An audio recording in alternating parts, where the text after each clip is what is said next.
Good evening, everyone. A very good evening to all of you, बच्चों. We are live. We are back. This time with a new course on control systems.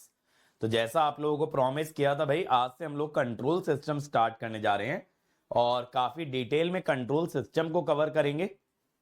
और एक अच्छा subject है यार, electrical वालों के लिए it is like a core subject, या फिर आप ये कह लो कि जो आईआईटी वाले भी है ना, इसको आपके लिए कोर सब्जेक्ट की तरह देखते हैं. But for even other branches इस सब्जेक्ट का वेटेज बहुत अच्छा रहता है. चाहे मैं ईसीई की बात करूं बेटा, चाहे मैं इंस्ट्रूमेंटेशन की बात करूं, हर एग्जाम में एक सब्जेक्ट जिसका वेटेज बहुत अच्छा रहता है, दैट इज कंट्रोल सिस्टम. इसके अलावा और कौन ऐसे सब्जेक्ट्स हैं? ऐसे सब्जेक्ट हैं आपके नेटवर्क एनालिसिस, ऐसे सब्जेक्ट है आपके सिग्नल सिस्टम. ये तीन सब्जेक्ट प्लस मैथमेटिक्स एप्टीट्यूड तो ऑब्वियस सी बात है. ये 4-5 सब्जेक्ट बेटा ऐसे हैं ना जिनका वेटेज आपके तीनों ब्रांचेस के अंदर काफी अच्छा रहता है, electrical, EC as well as instrumentation. तो इस लेक्चर में कंट्रोल सिस्टम का इंट्रोडक्शन करेंगे यार, कुछ बेसिक टर्म सीखेंगे कंट्रोल सिस्टम से रिलेटेड, कंट्रोल सिस्टम के बारे में चर्चा करेंगे. और अगले सेशन के अंदर आज मैं आपको ना लैपलास कराने वाला हूं, लेकिन लैपलास उतने लेवल पे कवर करेंगे जितना कि हमको कंट्रोल सिस्टम में काम आने वाला है. ठीक है, जितना हमें कंट्रोल सिस्टम में काम आएगा सिर्फ उतना लैपलास ट्रांसफॉर्म हम कवर करेंगे, क्योंकि लैपलास इन डिटेल हम लोग कहां कवर करते हैं? सिग्नल के अंदर. लेकिन फिर भी यहां आपके लिए इतना सफिशिएंट रहेगा that you will be able to solve all the problems. ठीक है, शुरू करें फिर. रेडी हैं सभी लोग? जल्दी से बताइए. Yes sir, we are ready. Come on everyone, are you guys ready? चलिए तो शुरू करते हैं फिर भाई, इसी बात पे चर्चा स्टार्ट की जाए. अब देखो भाई, कोर्स का ड्यूरेशन कैसा रहने वाला है. पहले बेसिक को हम लोग 15 घंटे देने वाले हैं. टाइम रिस्पॉन्स को हम लोग 16.5 घंटे देने वाले हैं. स्टेबिलिटी ऑफ कंट्रोल सिस्टम को 7.5 घंटे. उसके बाद 7.5 घंटे हम रूट लोकस को डेडिकेट करेंगे. Frequency response most important topic है और सबसे ज्यादा आवर्स भी हम लोग यहीं पे देंगे, 22.5 आवर्स. स्टेट स्पेस छोटा चैप्टर है, 7.5 आवर्स. कंपेंसेटर कंट्रोलर सबसे छोटा चैप्टर है, 4.5 आवर्स. ठीक है, तो इस तरीके से कुछ टाइम डेडिकेशन रहने वाला है. तो टोटल आवर्स कितने हो गए? 31.5, ये हो गया 39, 46.5, 47 और 69, 69, 76.5, 77, 81. तो 80 से 85 आवर्स आप कह सकते हो हमको टोटल इस कोर्स के अंदर लगने वाला है. ऑलमोस्ट इतना ही टाइम हमें कंट्रोल नेटवर्क में लगा और इतना ही टाइम हमको ऑलमोस्ट डिजिटल के अंदर लगा.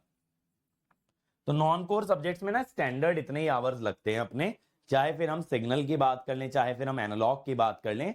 बेसिकली आप ये कह सकते हो 75 से 90 आवर्स के बीच में इनका ड्यूरेशन सभी का ऑसिलेट करता है. चलिए तो इसके आगे बढ़ते हैं यार, एक बार सिलेबस पे नजर डालते हैं. ठीक है, तो इलेक्ट्रिकल का गेट सिलेबस अगर आप देखोगे, यहां पे क्या क्या मेंशन्ड है? Mathematical modelling and representation of system. यानी यहां पे हमें क्या करना होता है बेटा, जो भी आपके मैकेनिकल या ये कह लो नॉन इलेक्ट्रिकल सिस्टम होते हैं, उन्हें इलेक्ट्रिकल में रिप्रेजेंट किया जाता है. ठीक है, नॉन इलेक्ट्रिकल सिस्टम को. फिर यहां पे फीडबैक प्रिंसिपल की बात आती है. फीडबैक का फंक्शन क्या होता है, फीडबैक का पर्पस क्या होता है. Then we have to talk about transfer function, block diagram, signal flow graph. ये जो है ना, ये आपका कंट्रोल सिस्टम का बेसिक है, जिसके लिए मैंने 15 घंटे रखे हैं. यहां पे हम ये सारी चीजों पे चर्चा करेंगे. फिर आता है टाइम रिस्पॉन्स बेटा. टाइम रिस्पॉन्स के अंदर आता है दो चीजें, transient and steady state analysis of LTI system. ठीक है, ये आपका सेकेंड चैप्टर हो जाता है, दैट इज टाइम रिस्पॉन्स. फिर इसके बाद आता है stability, stability analysis using Routh Hurwitz. ये मैंने आपका तीसरा चैप्टर रखा है, कंट्रोल सिस्टम स्टेबिलिटी. फिर चौथा चैप्टर मैंने रखा है आपका रूट लोकाई, चौथा चैप्टर रूट लोकाई. फिर पांचवें चैप्टर में देखो फ्रीक्वेंसी एनालिसिस आता है, जिसमें नाइक्विस्ट आता है, आपका बोडे प्लॉट आता है. ठीक है, ये दोनों चीजें आ जाती हैं. इसके अलावा गेन मार्जिन, फेज मार्जिन, ये सब चीज आती है. फिर ये देखो, ये कंट्रोल सिस्टम डिजाइन वाला यूनिट है, कंपेंसेटर कंट्रोलर. ये कंपेंसेटर आ गए, आगे कंट्रोलर आ गए. और ये आपका स्टेट स्पेस वाला चैप्टर है, ये आपका यहां से स्टेट स्पेस लग जाता है. तो यानी जितना सिलेबस देखो मैंने यहां पे मेंशन किया है ना, सारा का सारा सिलेबस इलेक्ट्रिकल के अंदर इंक्लूडेड है. इलेक्ट्रॉनिक्स की बात करें बेटा, बेसिक कंट्रोल सिस्टम कंपोनेंट, यहां पे वही मैथमेटिकल मॉडलिंग आ जाएगा आपका। फिर feedback principle, transfer function, block diagram, signal flow graph. तो पहला चैप्टर सेम हो गया इलेक्ट्रिकल जैसे ही। Second chapter transient and steady state analysis, second chapter same हो गया। थर्ड चैप्टर बेटा राउथ हर्विट्ज, ये थर्ड चैप्टर आ गया राउथ हर्विट्ज, ठीक है। फोर्थ चैप्टर है आपका रूट लोकाई।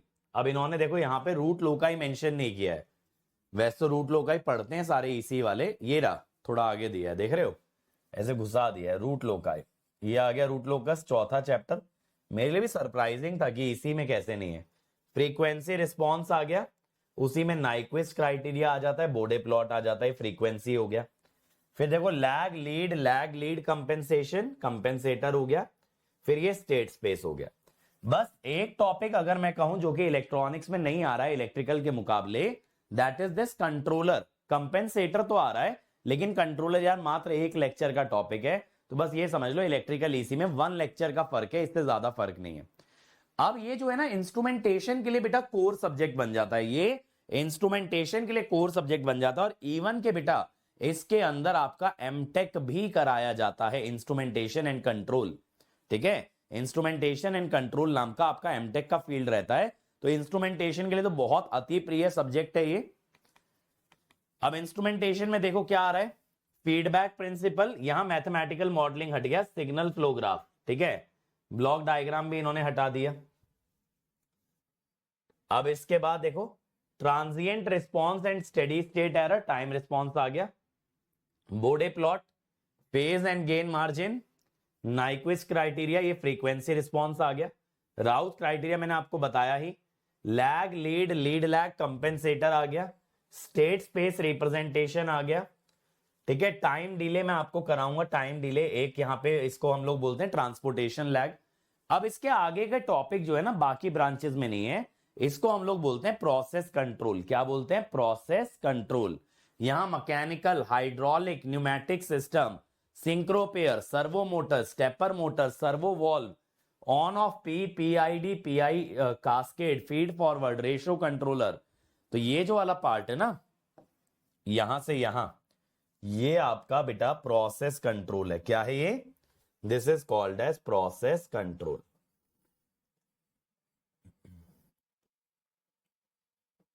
ठीक है। यानी जब आप किसी प्रोसेस को रन करते हैं तो उसे कंट्रोल करने वाला पार्ट है, तो ये आपका यहां पे कवर नहीं होगा, बाकी जो कॉमन सिलेबस है वो सारा का सारा होगा। एग्जाम दोस्त के साइट से भी देख सकते हो लाइव, तो यार लेक्चर वेबसाइट से विजिबल होता है लेक्चर। हाँ, ऐसा होना तो नहीं चाहिए कि वेबसाइट से नहीं चल रहा हो। देखें क्या?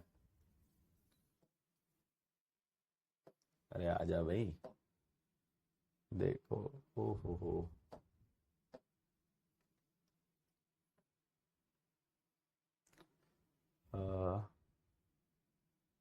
व्यू कंटेंट, कंटेंट कहाँ पे? Control system. एक सेकेंड, लॉगिन नहीं किया ना मैंने, लॉगिन के बिना मेरे को दिखेगा नहीं। होम, बैचेस में गया मैं, लक्ष्य बैच, लाइव ये आ तो रहा है यार, देखो ये लाइव में गया मैं। Watch high quality data saver, ये मैंने लगा लिया, लो ये चल गया, ठीक है। ये लेक्चर चल तो रहे हैं पूरे, क्या दिक्कत है? ठीक है, चल। तो ये बात समझ में आ गई। तो ये आपका एक्स्ट्रा सिलेबस रहता है आईएन के अंदर, ठीक है। आईएन के अंदर आपका प्रोसेस कंट्रोल एक एक्स्ट्रा टॉपिक इंक्लूडेड है। अब आ जाओ जरा वेटेजेस की बात कर लें यार, बट उससे पहले मैं आपको बता दूं कंटेंट का फ्लो क्या रहने वाला है। पहले हम मैथमेटिकल मॉडलिंग करेंगे, फिर ट्रांसफर फंक्शन करेंगे, फिर टाइम रिस्पॉन्स, फिर राउथ हर्विट्ज, फिर root locus, frequency response, state space और कंट्रोलर कंपेंसेटर। इस ऑर्डर में हम लोग जाने वाले हैं। जो सबसे कम इंपॉर्टेंट यूनिट है वो कंट्रोलर कंपेंसेटर है, उसको मैं लास्ट में रखा हूं। फ्रीक्वेंसी रिस्पॉन्स इन सभी में सबसे ज्यादा इंपॉर्टेंट है। नहीं, ईएससी में वो आईएन का प्रोसेस कंट्रोल नहीं आता है, ठीक है। वो प्रोसेस कंट्रोल टॉपिक ही अलग है यार। अब देखो यार जरा वेटेज की बात करें, अगर पिछले 5 साल का वेटेज देखें इलेक्ट्रिकल के अंदर, तो ट्रांसफर फंक्शन देखो 2020 के अंदर काफी ज्यादा आया था, 2023 के अंदर 2 नंबर का आया है। आप इसका एवरेज वेटेज ये मान सकते हो 1 मार्क। टाइम रिस्पॉन्स इलेक्ट्रिकल के अंदर बहुत कम पूछा जाता है, फिर भी आप अप्रोक्सीमेट मान लो 1 मार्क। यहां पे स्टेबिलिटी भी आपका 1 नंबर का आ सकता है, 2020 में ज्यादा आ गया था। रूट लोकस 0 to 1 मैं बोलूंगा, बहुत कम पूछा जा रहा है ये गेट के अंदर, इलेक्ट्रिकल के अंदर। अब फ्रीक्वेंसी रिस्पॉन्स देखो 3 3 1 5 3, तो आपका अप्रोक्सीमेटली ये 3 से 4 नंबर का आता है। स्टेट स्पेस देखो तो ये 0 से 2 नंबर का आता है। कंट्रोल सिस्टम डिजाइन मैक्सिमम से मैक्सिमम 1 नंबर का। अगर आप ओवरऑल वेटेज देखोगे 8 11 8 8 10, तो आप अप्रोक्सीमेट ये कह सकते हो बेटा कि 8 to 10 मार्क्स के आसपास कंट्रोल सिस्टम का वेटेज है, जो कि मैं कहूंगा बहुत अच्छा वेटेज है। ठीक है, 8 to 10 मार्क्स का वेटेज बहुत अच्छा वेटेज है। अब ईसी के अंदर आ जाओ, सारी चीजों पे बात करेंगे उजैर भाई, सारी चीजों पे बात करेंगे, रुक जाओ ईसी पे आ जाओ।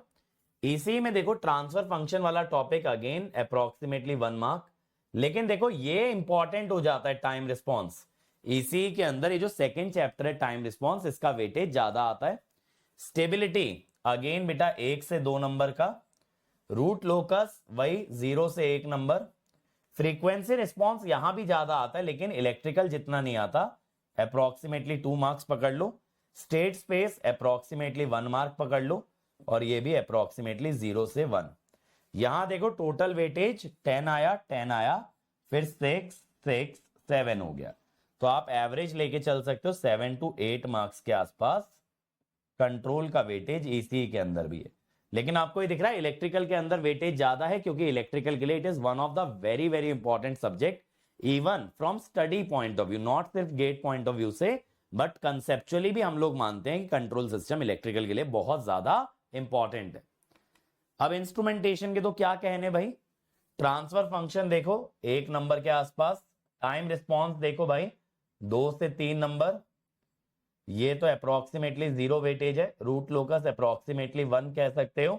Frequency response approximately 5 number. State space 1 से 2 नंबर, और ये डिजाइन वाला पार्ट 0 से 2 नंबर। यहां पे वेटेज देखिए काफी ज्यादा रहता है, almost every time it is above 10 marks. Almost हर बार जो है ना, ये ग्रेटर देन 10 मार्क्स का इंस्ट्रूमेंटेशन के अंदर आता है। तो अगर आप अच्छे से करते हो ना, देखो मैं आपको एक चीज बताऊं, अगर किसी भी बच्चे का इंटरेस्ट है कि यार इंस्ट्रूमेंटेशन का एग्जाम निकाल के ना मुझे एमटेक के लिए जाना है, तो आप लोग के लिए बहुत अच्छा होगा कि आप इलेक्ट्रिकल की बहुत सॉलिड तैयारी करो, क्योंकि उससे आप इंस्ट्रूमेंटेशन डेफिनेटली क्रैक कर लोगे। ठीक है, बहुत सारे बच्चे जो इलेक्ट्रिकल में अच्छा करते हैं उनका इंस्ट्रूमेंटेशन वाला पेपर ऑटोमेटिकली निकल जाता है, तो बहुत ईजी आपके लिए इंस्ट्रूमेंटेशन क्रैक करना if you do well in electrical. अब इलेक्ट्रिकल का आईएएससी का वेटेज देख लो भाई। आईएससी का वेटेज मेनली 2016 पे फोकस कीजिएगा। ट्रांसफर फंक्शन देखो अप्रोक्सीमेटली 1 मार्क का है, ये भी 1 मार्क का है, ये अप्रोक्सीमेटली आपका 2 मार्क्स का है। रूट लोकस बेटा 1 से 2 मार्क्स। फ्रीक्वेंसी रिस्पॉन्स ये आपका ज्यादा नंबर का आता है बेटा, 2 से 3 आप मान के चलो, क्योंकि आजकल यही आ रहा है। स्टेट स्पेस भी आपका 2 नंबर के आसपास आएगा, ये 1 नंबर के आसपास। और देखो यहां पे इन्होंने 9 नंबर का दिया है, 9 का 12 का 14 का, बट क्या है ना, ये पुराना डेटा बहुत ज्यादा रेलिवेंट नहीं है, क्योंकि उस समय गेट का पैटर्न अलग हुआ करता था, 150 नंबर का पेपर होता था, अब 100 नंबर का होने लग गया, पहले 150 मार्क्स का होता था, इसीलिए पुराने वाले वेटेज पे ज्यादा ध्यान देने की जरूरत नहीं है। बट आपको यही मान के चलना है कि आप किसी भी ब्रांच से हैं कि अप्रोक्सीमेटली 8 से 10 नंबर का आपका कंट्रोल आने वाला है। ठीक है, ज्यादा आ जाए बढ़िया है, एक आध नंबर ऊपर नीचे रह जाए ठीक है, लेकिन आपको एक आइडिया बहुत अच्छा होना चाहिए कंट्रोल सिस्टम कंसिस्टेंटली इतने ही मार्क्स का पूछा जाता है। और मैं आपको एक चीज और बता दूं बेटा, सबसे बढ़िया बात है ना कि ये स्कोरिंग सब्जेक्ट है, यहां पे आप 100% मार्क्स टारगेट कर सकते हो। आप सोच सकते हो कि एग्जाम में जाओगे पूरा पेपर बना के आओगे, एक भी क्वेश्चन नहीं छोड़ के आओगे। दूसरी बात देखो क्या होती है, ये जो नॉन कोर सब्जेक्ट्स होते हैं ना आपके, ये एग्जाम के अंदर टाइम बचाते हैं, ये टाइम बचाते हैं बहुत ज्यादा, यानी इनके क्वेश्चन को क्रैक करने में उतना टाइम नहीं लगता, जिस कारण से आपके पास बचा हुआ टाइम जो है that you can dedicate to the core subject. आप कोर सब्जेक्ट में उसको अच्छे से इन्वेस्ट कर सकते हो, आप कोर सब्जेक्ट के क्वेश्चन को और ज्यादा टाइम दे सकते हो। तो कंट्रोल के अंदर यार देखो 3-4 क्वेश्चन तो आने ही आने, 5 क्वेश्चन मान के चलो कंट्रोल से आएंगे, और ये 5 क्वेश्चन आपके हार्डली 8 से 10 मिनट के अंदर क्रैक हो जाएंगे, ये मेरी गारंटी है। बट आपको क्या करना है बेटा, आपको ना यहां पे बहुत सारे क्वेश्चन बनाने हैं, बहुत अच्छे से प्रैक्टिस करना है, क्योंकि कंट्रोल सिस्टम एक ऐसा सब्जेक्ट है, जैसे नेटवर्क में आपने प्रैक्टिस किया ना, नेटवर्क जितने लोगों ने मेरे साथ ईमानदारी से किया उनका नेटवर्क में कमांड बहुत अच्छा हो गया होगा, ऐसे ही आपका कंट्रोल में हो जाएगा। और नेटवर्क में तो फिर भी हो सकता है आपको थोड़ा बहुत अप एंड डाउन आया हो, थोड़ी दिक्कत आई हो, कंट्रोल बहुत हटके सब्जेक्ट है सर्किट वाले सब्जेक्ट्स के मुकाबले, और यहां क्वेश्चन बनाने के स्टैंडर्ड प्रोसीजर्स हैं, यहां क्वेश्चन की वैरायटी बहुत कम बनती है, तो यहां पे आपके लिए क्वेश्चन क्रैक करना बहुत ईजी होगा। और मैं पता है मशीन के पैरेलल में कंट्रोल क्यों करा रहा हूं, कि कभी कभी जो है ना, आप अगर डिमोटिवेट हो जाते हो मशीन से कि यार सवाल नहीं लग रहे, हमारी एक्सपेक्टेशन मीट नहीं हो रही, तो कंट्रोल आपको पॉजिटिव कर देगा डेफिनेटली। जब जब आप लोग मशीन के सामने डाउन हो जाओ ना, तो आप क्या कीजिएगा, आप कंट्रोल सिस्टम उठा के बैठ जाना, आपको बहुत अच्छा फील आएगा, you will start feeling good immediately. ठीक है, अब देखो भाई बेसिक रिक्वायरमेंट क्या है कंट्रोल सिस्टम के लिए। रिक्वायरमेंट देखो बेटा ये है कि you just need to understand Laplace transform, इतना आपको पता होना चाहिए। बट ये भी जो है ना मैं लेक्चर्स के अंदर कवर कर रहा हूं, ठीक है, इसका एक ही प्रीरिक्विजिट होता है लैपलास ट्रांसफॉर्म, जिसको कि हम आज कवर कर रहे हैं, will be covered in lecture 2। तो उतना इसका सिग्नल से वास्ता है, ठीक है, बाकी इसके अंदर ऐसा कोई प्रीरिक्विजिट नहीं है बेटा कि आपको नेटवर्क आना चाहिए या फिर आपको सिग्नल पूरा का पूरा आना चाहिए, ऐसा कुछ भी नहीं है। यहां पे जो है ना, यहां पे आपका कंट्रोल सिस्टम आप बहुत अच्छे से बना सकते हो even without knowing any other subject. ठीक है सर, जब आप हमारी एज के थे तब कैसे प्रिपेयर करते स्टडी आवर एंड ऑल? अच्छा, मेरी जर्नी के बारे में, चलो ठीक है, मैं अपनी जर्नी के बारे में बनाऊंगा, बट मेरे ख्याल से मैंने बनाया तो था यार, एक बार चेक करना ना एग्जाम दोस्त पे, मेरे को याद है मैंने 2013 के बारे में बताया था। अब क्या होता है हर बार नहीं बना सकते ना भाई, बच्चे भी कहेंगे क्या सर चमकाते रहते हो एक ही बात है ना, फिर वैसे गाली पड़ने लगती है। आ जाओ, तो लैपलास ट्रांसफॉर्म आपका बेटा बेसिक है जो कि कंट्रोल सिस्टम के लिए रिक्वायर्ड है, और इसके अंदर और कोई प्रीरिक्विजिट होता नहीं है, नो अदर प्रीरिक्विजिट। तो ये एक ऐसा सब्जेक्ट है ना जिसके प्रीरिक्विजिट बहुत ही कम है, और जो चीजें आप यहां सीखोगे वो बहुत ज्यादा अदर सब्जेक्ट से कनेक्ट भी नहीं होंगी, मैं आपको सच्चाई बताऊं, बहुत ज्यादा अदर सब्जेक्ट से कनेक्ट भी नहीं होंगी। और ऐसे सब्जेक्ट्स को कर पाना या ऐसे सब्जेक्ट्स में कमांड हासिल करना बड़ा इजी हो जाता है जहां पे इंटरलिंकिंग थोड़ी सी कम होती है। मतलब मैं ये नहीं कह रहा ये अच्छी बात है, बट एक बिगिनर के लिए एक बहुत पॉजिटिव चीज होती है। अगर एक बिगिनर है, कोई पहली पहली बार कोई चीज कर रहा है, अब उसमें यार 10 सब्जेक्टों के कॉन्सेप्ट घुस के आ जाएंगे, obviously they will get puzzled. लेकिन जब आपके कॉन्सेप्ट बिल्ड होने लग जाते हैं तब तो आप इंटरलिंकिंग कर सकते हो, बट आपके लिए ये सब्जेक्ट इसीलिए स्कोरिंग हो जाता है क्योंकि सिग्नल के अलावा इसके तार और किसी सब्जेक्ट से कुछ खास जुड़ते नहीं है। एक आध जगह नेटवर्क से, यस एक आध जगह नेटवर्क दिख सकता है, बट बाकी तो बिल्कुल भी कुछ नहीं होगा। बट नेटवर्क भी इसके अंदर ये मान लो 1 या 2% ऑफ क्वेश्चंस के अंदर दिख सकता है, 1 या 2%, नॉट मोर देन दैट। 100 में से इक्का दुक्का क्वेश्चन होता है जहां नेटवर्क आपको नजर आ सकता है। बात क्लियर है मेरी? तो इसके अंदर और कोई प्रीरिक्विजिट नहीं है और कोई टेंशन लेने की आपको जरूरत नहीं है। अब इसके बाद अगर हम बात करें स्ट्रैटेजी क्या रखेंगे, देखो भाई कंट्रोल सिस्टम के अंदर ना सर शॉर्ट नोट्स नहीं बन पाते मॉर्निंग इवनिंग लेक्चर्स के बाद। निधि बेटा देखो, कभी भी आप पीडीएफ रिवाइज कर रहे हो ना क्वेश्चन लगाने के लिए, तुरंत शॉर्ट नोट्स बनाया करो, क्योंकि शॉर्ट नोट्स एक दिन के लेक्चर में 1 या 2 पेज के बनते हैं, इससे ज्यादा के तो होते ही नहीं है। तो जब भी पीडीएफ रिवाइज करो तो लिख के रिवाइज कर लो, ज्यादा अच्छा याद हो जाएगा। अब सुनो स्ट्रैटेजी क्या है कंट्रोल सिस्टम की। देखो आप कोई भी स्टैंडर्ड बुक पढ़ लो बेटा, कुछ खास काम आने वाली नहीं है, मजा बहुत आएगा ये भी मैं बता दूं। मैंने खुद स्टैंडर्ड बुक्स पढ़ी है कंट्रोल की, जैसे बीसी कुओ पढ़ी है, नागराथ गोपाल पढ़ी है, बड़ा मजा आता है पढ़ने में, सीखने बहुत कुछ मिलता है, इंटरेस्टिंग होता है, एंजॉयबल कंटेंट होता है, but at the same time it is not going to develop your problem solving skills. और वैसे तो सच्चाई आपको ये बताऊं, कंट्रोल एक ऐसा सब्जेक्ट है जिसमें बहुत high level problem solving skill नहीं चाहिए होते, या बहुत गजब लेवल का थॉट प्रोसेस नहीं चाहिए होता। तो सबसे पहली चीज मैं आपको क्या बताऊंगा कि कंट्रोल सिस्टम के अंदर you focus on fundamentals, you focus on fundamentals. ये बात मैं पता है किस बात को मद्देनजर रखते हुए बोल रहा हूं, किस चीज को सोचते हुए आप लोगों को बोल रहा हूं। क्या होता है, जैसे देखो आप फ्रीक्वेंसी रिस्पांस में जाओगे, आपने नाइक्विस्ट पढ़ा, अब आपने क्या किया, नाइक्विस्ट स्टेबिलिटी क्राइटेरिया का ना फॉर्मूला याद कर लिया। आपने ना तो नाइक्विस्ट कंटूर के बारे में अपना थॉट प्रोसेस बनाया, आपने ना तो नाइक्विस्ट प्लॉट ड्रॉ करना सीखा, बस आपने एक फॉर्मूला याद कर लिया। ऐसे केसेस में गेट वाले आपको उलझा देंगे। जहां पे अगर आप सिर्फ फॉर्मूला तक तैयारी करोगे ना कंट्रोल की, गेट वाले आपको डेफिनेटली उलझा देंगे। स्पेशली मैं बोल रहा हूं नाइक्विस्ट प्लॉट के अंदर, क्योंकि सबसे अच्छे क्वेश्चन आज की डेट में गेट में नाइक्विस्ट प्लॉट से ही बनते हैं, नाइक्विस्ट प्लॉट से ही बनते हैं। तो अगर आप नहीं उलझना चाहते हो तो कोई भी कॉन्सेप्ट आप पढ़ रहे हो, छोटे से छोटा कॉन्सेप्ट, तो उसके फंडामेंटल को लेट गो मत करो, फंडामेंटल को भगाओ मत, फंडामेंटल अपने पास रखो। And at the same time do revise the formula, do memorise the formula, yes, but do not forget the fundamental, fundamental को ना भूलें।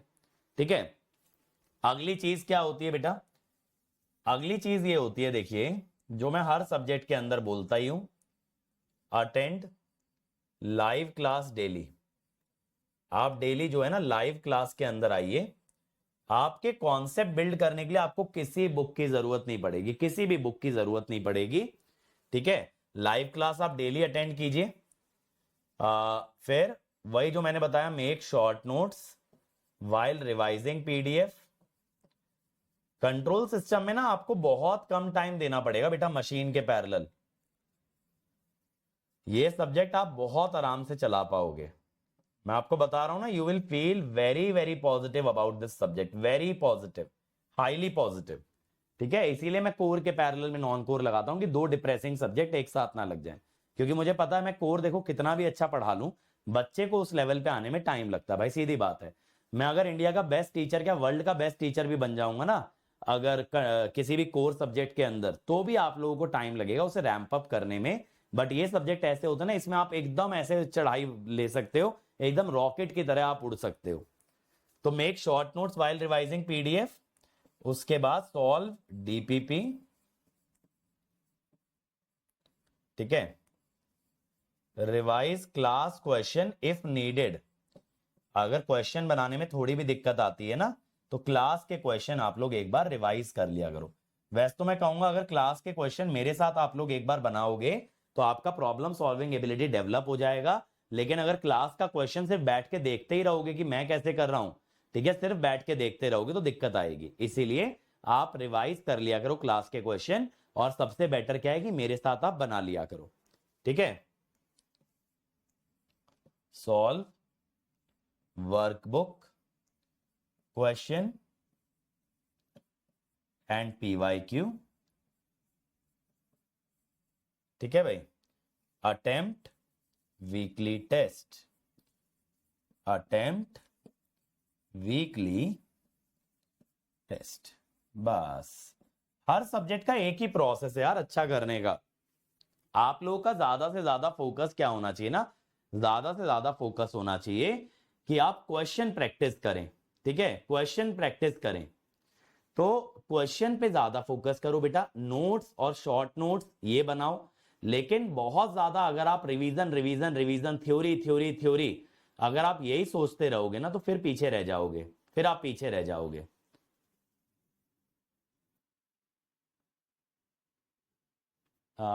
सर आपने इतना इजी बोल दिया अपन अपने कि लग रहा है कम से कम ये तो लगे, वरना लास्ट होएगा कॉन्फिडेंस के, वरना कष्ट होएगा कॉन्फिडेंस का। नहीं नहीं, ये सब्जेक्ट अच्छा बनेगा यार, ये सब्जेक्ट अच्छा बनेगा, सिग्नल सिस्टम आपका अच्छा बन जाएगा, मैथमेटिक्स आप अच्छा कर लोगे। इसीलिए तो ये सब्जेक्ट शाम के टाइम में चला रहा हूं कि शाम के टाइम में तुम्हारे लिए स्ट्रेस बस्टर रहेगा। ठीक है, एक समय पे बेटा दो सब्जेक्ट से ज्यादा तो नहीं चला पाओगे, क्लासेस भी करोगे प्रैक्टिस भी करोगे, दो से ज्यादा कहां चला पाओगे। तो मैं ये कहता हूं जो बच्चे 2025 वाले हैं वो एक सब्जेक्ट चला लें एट अ टाइम, और जो बच्चे 2024 वाले हैं वो दो सब्जेक्ट एट अ टाइम चला लें। अब आ जाओ बेसिक्स कवर करते हैं पहले यार। ठीक है, थोड़े से फंडामेंटल कवर करते हैं। मेरे हिसाब से बाकी सारी जो नॉन टेक्निकल क्वेरीज होती हैं क्लियर है। अगर आपके और कोई नॉन टेक्निकल क्वेरी रह गई तो मैं 5 मिनट दे दे रहा हूं, फिर I will start with the basics of this subject. Workbook नहीं यार, टॉपिक बाय टॉपिक कर सकते हो रौनक भाई। वर्कबुक हमने कॉन्सेप्ट बाय कॉन्सेप्ट दे रखी है। अगर टाइम मिल रहा है, जैसे मान लो आपका ब्लॉक डायग्राम हो गया, उसमें ब्लॉक डायग्राम के सवाल बना लो, ठीक है। आपका मान लो नाइक्विस्ट हो गया तो उसके नाइक्विस्ट के सवाल बना लो, ऐसे कर लो ना, ठीक है। सब्जेक्ट कंप्लीट होने के बाद जरूरी नहीं है, बट अगर आपको लगता है नहीं सर असाइनमेंट ही हो पाता है और टाइम नहीं मिलता, तो वर्कबुक रिवीजन में लगा लेना। आप लोग के ऊपर है आप कैसे करते हो। देखो मैंने आपको बहुत ज्यादा क्वेश्चंस दे दिए हैं, ठीक है, मैं भी जानता हूं। मैं ये आपको एक चीज बता दूं, ना तो ये जरूरी है कि सारे आपको करने हैं, ना ये जरूरी है सारे पहली बार में करने हैं। ये आपके ऊपर है कि आप उन क्वेश्चंस को कैसे यूज करते हो, ठीक है। आप चाहो तो वो सारे के सारे क्वेश्चन जब आप सब्जेक्ट सीख रहे हो तो ही आप सीख लो, ठीक है, तो ही आप प्रैक्टिस कर लो। आप चाहो तो ये कर लो कि डीपीपी और वर्कबुक अभी कर लो, पीवाईक्यू बाद में कर लो। डीपीपी और पीवाईक्यू अभी कर लो, वर्कबुक बाद में कर लो। सिर्फ डीपीपी कर लो, वर्कबुक पीवाईक्यू बाद में कर लो। डीपीपी तो करना है, ठीक है। इसके अलावा क्या करना है क्या नहीं करना आपके ऊपर है। पीवाईक्यूज गेट में जाने से पहले एक बार करना जरूरी है। पीवाईक्यू गेट में जाने से पहले एक बार देख के जाना जरूरी है। बाकी आप क्वेश्चंस का यूज कैसे करते हो अपने रिवीजन और तैयारी में, ये आप लोग के ऊपर है। नेटवर्क के कुछ डीपीपी बैकलॉग हो गया, क्या इन दोनों सब्जेक्ट के पैरेलली करूं या बाद में करूं। संडेज में कर लेना, पैरेलली डेली में मत करो। एसी सर्किट एक बार देखना पड़ेगा, टाइम नहीं मिल पा रहा मशीन में, आगे जाके बहुत प्रॉब्लम होगा। टाइम मैनेज कैसे करूं। एक एक घंटा देख लो, एक लेक्चर को 2 दिन में देख लो, रेदर देन कि आप एक लेक्चर एक ही दिन में निपटाओ। कॉलेज सेमेस्टर एग्जाम के लिए, हाँ बेटा इतना काफी होगा कॉलेज सेमेस्टर एग्जाम के लिए भी आपके लिए, ठीक है। और देखो यार इलेक्ट्रॉन बैच में मैंने आपको नॉन कोर सब्जेक्ट कमिट किया है, ठीक है। तो मैं आप लोगों का ईएमएफटी, कम्युनिकेशन और ईडीसी कवर नहीं कर रहा हूं। मैंने आपको जब भी इलेक्ट्रॉन बैच पिच किया है तो मैंने आपको 7 सब्जेक्ट्स वहां पे पिच किए हैं, जिनका वेटेज 65 से 70 मार्क्स है। Maybe next year we might introduce complete communication, but अभी कमिट नहीं करूंगा क्योंकि मैं ये सब्जेक्ट्स डील नहीं करता हूं, और मुझे पढ़े हुए भी 2013 से मैं नहीं पढ़ा हूं ये सब्जेक्ट। तो मुझे भी पढ़ने में टाइम लगेगा, तैयार करने में टाइम लगेगा, या तो कोई मैं टीचर को अपॉइंट करूंगा। बट मैं अभी एट प्रेजेंट तो इस चीज के लिए केपेबल नहीं हूं कि मैं आपके कोर सब्जेक्ट ले पाऊं। इस संडे को कंट्रोल का टेस्ट है, देखते हैं राहुल भाई करेंगे या नहीं करेंगे, क्योंकि डिजिटल का भी मेगा टेस्ट आ रहा है। हाँ कल आप लोगों का डिजिटल का भी टेस्ट रहेगा शाम को 10 बजे, ठीक है। फिर डिजिटल का मेगा टेस्ट भी आएगा आपका 50 क्वेश्चन वाला। फिर कंट्रोल का भी टेस्ट कराना है, मशीन का भी टेस्ट है, तो टेस्ट भी बहुत सारे हैं। तो देखते हैं कंट्रोल का इस संडे करेंगे या नहीं। इस संडे मशीन का तो रहेगा। सर मशीन सेम डे पर कर पाता हूं, कोई बात नहीं, सेम डे कर ले रहे हो काफी। अगर लाइव नहीं भी कर पा रहे ना, बैकलॉग नहीं बनना चाहिए। आभाष देखो आपकी स्ट्रैटेजी बेटा ये होनी चाहिए कि डेली शाम को लाइव क्लास कर लो, और सुबह जॉब पे जाने से पहले आप क्या करो कि प्रैक्टिस कर लो। रिवीजन और प्रैक्टिस, रिवीजन रात में कर लो, शॉर्ट नोट रात में बना लो, सुबह क्वेश्चन लगा लो, जॉब पे चले जाओ, जॉब से आके लेक्चर कर लो। पूरा करने में टाइम ज्यादा लग रहा है। नेटवर्क का एसी एनालिसिस कर लो भाई दिव्यांशु, नेटवर्क का एसी एनालिसिस कर लो, मशीन में मदद हो जाएगी। आ जाओ, अब आते हैं भाई बेसिक्स पे, ठीक है। बेसिक्स ऑफ सिग्नल हमें कवर करना है, तो कुछ सिग्नल्स के बारे में हम लोग चर्चा करेंगे इस सब्जेक्ट के अंदर, इस लेक्चर के अंदर, जिससे कि आपका कॉन्फिडेंस बिल्डअप हो पाए कंट्रोल सिस्टम के लिए। श्रीजा बेटा मैंने कॉलेज वाले बच्चों के लिए बताया है ना, जो एमटेक कर रहे हो या बीटेक कर रहे हो क्या फर्क पड़ता है, शेड्यूल मोर और लेस सेम होता है। मैं 2024 की स्ट्रैटेजी बताया हूं कॉलेज गोइंग स्टूडेंट्स के लिए, एक बार चेक करना, ठीक है। एग्जाम दोस्त पे चेक करिएगा। अब देखो यार जब हम बात करते हैं ना एक सिग्नल की, सिग्नल बेसिकली होता क्या है, ठीक है। एक सिग्नल होता क्या है भाई, signal is nothing but a mathematical function, a mathematical function that contains certain information, that contains certain information, ठीक है। एक ऐसा मैथमेटिकल फंक्शन जिसके अंदर कोई ना कोई इंफॉर्मेशन छुपी होती है, उसको हम लोग कहते हैं सिग्नल। अब सिग्नल क्या होता है, ये जो फंक्शन होता है कुछ वेरिएबल्स पे डिपेंड कर सकता है, जैसे स्पेस हो सकता है यानी एक्स वाई जेड, टाइम पे डिपेंड कर सकता है। तो this mathematical function can be a function of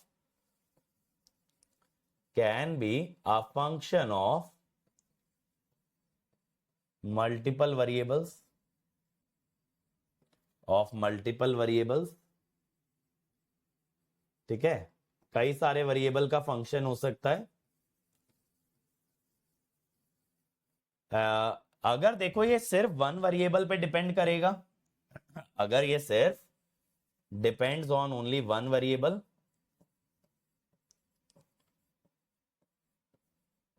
अगर ये सिर्फ एक वेरिएबल पे डिपेंड करे, तब हम इसको बोलते हैं वन डायमेंशनल सिग्नल। क्या बोलते हैं? तब हम इसको बोलते हैं वन डायमेंशनल सिग्नल। जैसे ज्यादातर सिग्नल जो है ना टाइम पे डिपेंड करते हैं, माने समय के साथ साथ उनकी वैल्यू बदलती है, तो they are said to be one dimensional signals. और अगर ये मल्टीपल वेरिएबल पे डिपेंड करेगा, जैसे मान लो एक्स वाई जेड पे डिपेंड कर गया, टी पे डिपेंड कर गया, जैसे इसका पता है एग्जाम्पल क्या है? इसका एग्जाम्पल है जैसे आप ट्रांसमिशन लाइन देखो, ट्रांसमिशन लाइन के जो वोल्टेज और करंट होते हैं ना, तो वो ना सिर्फ टाइम पे डिपेंड करते हैं बल्कि वो स्पेस पे भी डिपेंड करते हैं। यानी ट्रांसमिशन लाइन के अलग अलग पॉइंट पे अगर आप वोल्टेज मेजर करोगे एट सेम टाइम, तब आपको वोल्टेज अलग अलग मिलेगी। ठीक है, तब आपको वोल्टेज अलग अलग मिलेगी। तो यानी वहां पे डिस्टेंस के साथ भी वोल्टेज चेंज होती है। तो उस तरह के सिग्नल को आप क्या बोलते हो? Multi dimensional signal. तो ये जो नेटवर्क में आपके वोल्टेज होते हैं, करंट होते हैं, ये भी आप सिग्नल कह सकते हो। They also contain certain physical information about the circuit, तो they can also be called as signal. तो जैसा मैंने बताया ना, एक ट्रांसमिशन लाइन के अगर अलग अलग पॉइंट पे आप मेजर करोगे, you will get different amount of voltages, you will get different level of voltages, तो that depends on distance as well as it depends on time। तो distance और time का function है, तो that is multi variable या multi dimensional। और जहां signal सिर्फ टाइम का फंक्शन होता है, then that is the one dimensional। अब देखो यार, सिग्नल सिस्टम के अंदर ना हम ढेर सारे सिग्नल पढ़ते हैं, जैसे कि हम वहां पे पढ़ते हैं impulse, unit step, ramp, parabolic, GIF, LIF, fractional part, ठीक है, एक्सपोनेंशियल, साइनोसोइडल, बहुत सिग्नल पढ़ते हैं। कंट्रोल के अंदर इतने सिग्नल्स का यूज नहीं होता। कंट्रोल के अंदर सबसे ज्यादा यूज कौन से सिग्नल्स का होता है, उसके बारे में हम बात करते हैं। सबसे पहला होता है बेटा इंपल्स सिग्नल। क्या होता है? Impulse signal. Impulse signal basically क्या होता है? It is a pulse of a very short duration which is tending to zero. Impulse signal क्या होता है? A pulse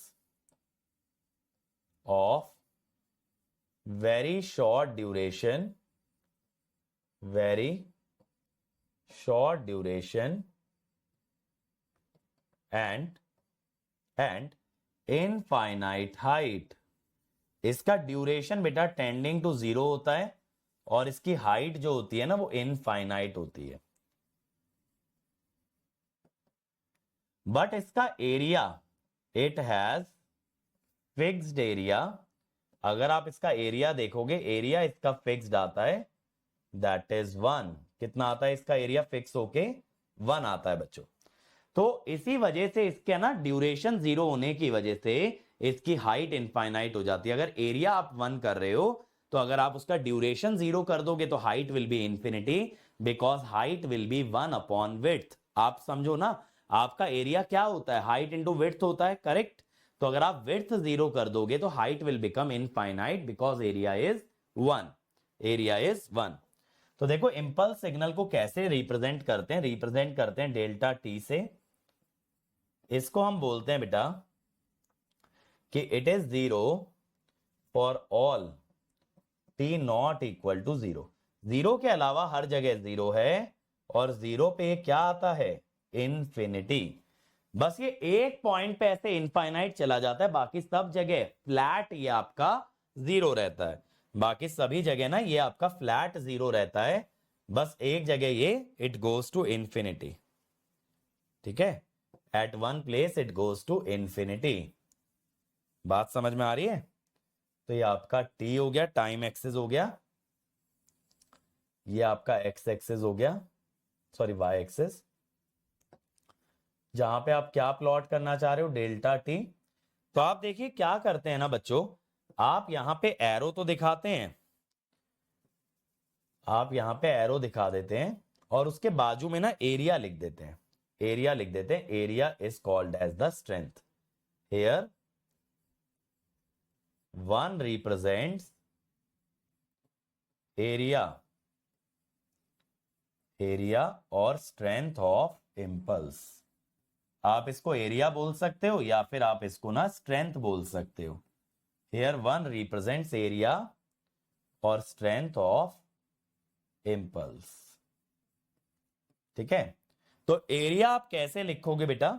area is derived bye integration. तो आप ये बोल सकते हो कि डेल्टा टी डी टी का जो एरिया आता है ना, दैट इज 1, है ना। इस टाइप से आप लिख सकते हो कि अगर आप माइनस इंफिनिटी से इंफिनिटी तक इंटीग्रेट कर लें, यानी आप पूरे फंक्शन का एरिया निकाल लें, that will come out to be 1। यहां तक बात क्लियर है? ये वैल्यू आपकी 1 आने वाली है। तो आप ये कह सकते हो कि impulse function has fixed area. समझ में आ गई बात? तो यहां पे क्या हो रहा है बेटा? इस फंक्शन की ड्यूरेशन आपकी 0 है, जिस कारण से हाइट इनफाइनाइट है, लेकिन इसका ग्राफ जब भी बनाया जाता है इसके साथ इसका एरिया लिखा जाता है, क्योंकि area is finite, area fix होता है। एरिया फिक्स रखते हुए जब हम इसकी विड्थ को छोटा करते जाते हैं तो इसकी हाइट आपकी बढ़ती चली जाती है। श्रेया तो अभी फटाफट बोल रही है क्लियर क्लियर, क्योंकि इसने यूट्यूब पे सिग्नल वाले लेक्चर देखे हैं ना, सिग्नल वाले लेक्चर देखे ना जून मंथ के अंदर, इसीलिए। अगला आता है बेटा स्टेप सिग्नल। स्टेप सिग्नल क्या होता है? जैसे सीढ़ी चढ़ते हैं, यानी कि ऐसे आप चलते जा रहे हो, अचानक से सीढ़ी आ गई, आप सीढ़ी चढ़ गए, तो जो सीढ़ी चढ़ने वाला होता है that is called as the step signal, जो कि सडन वर्टिकली राइज करके फिर से सिग्नल आपका फ्लैट हो जाए। तो यहां पे क्या होता है? स्टेप सिग्नल का मतलब होता है there is a sudden increase in the height of a signal,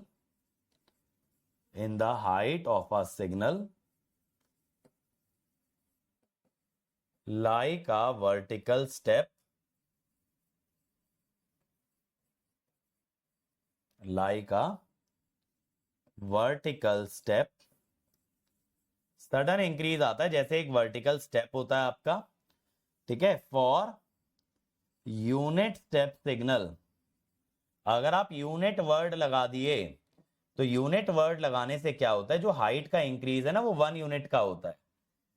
increase in height of signal,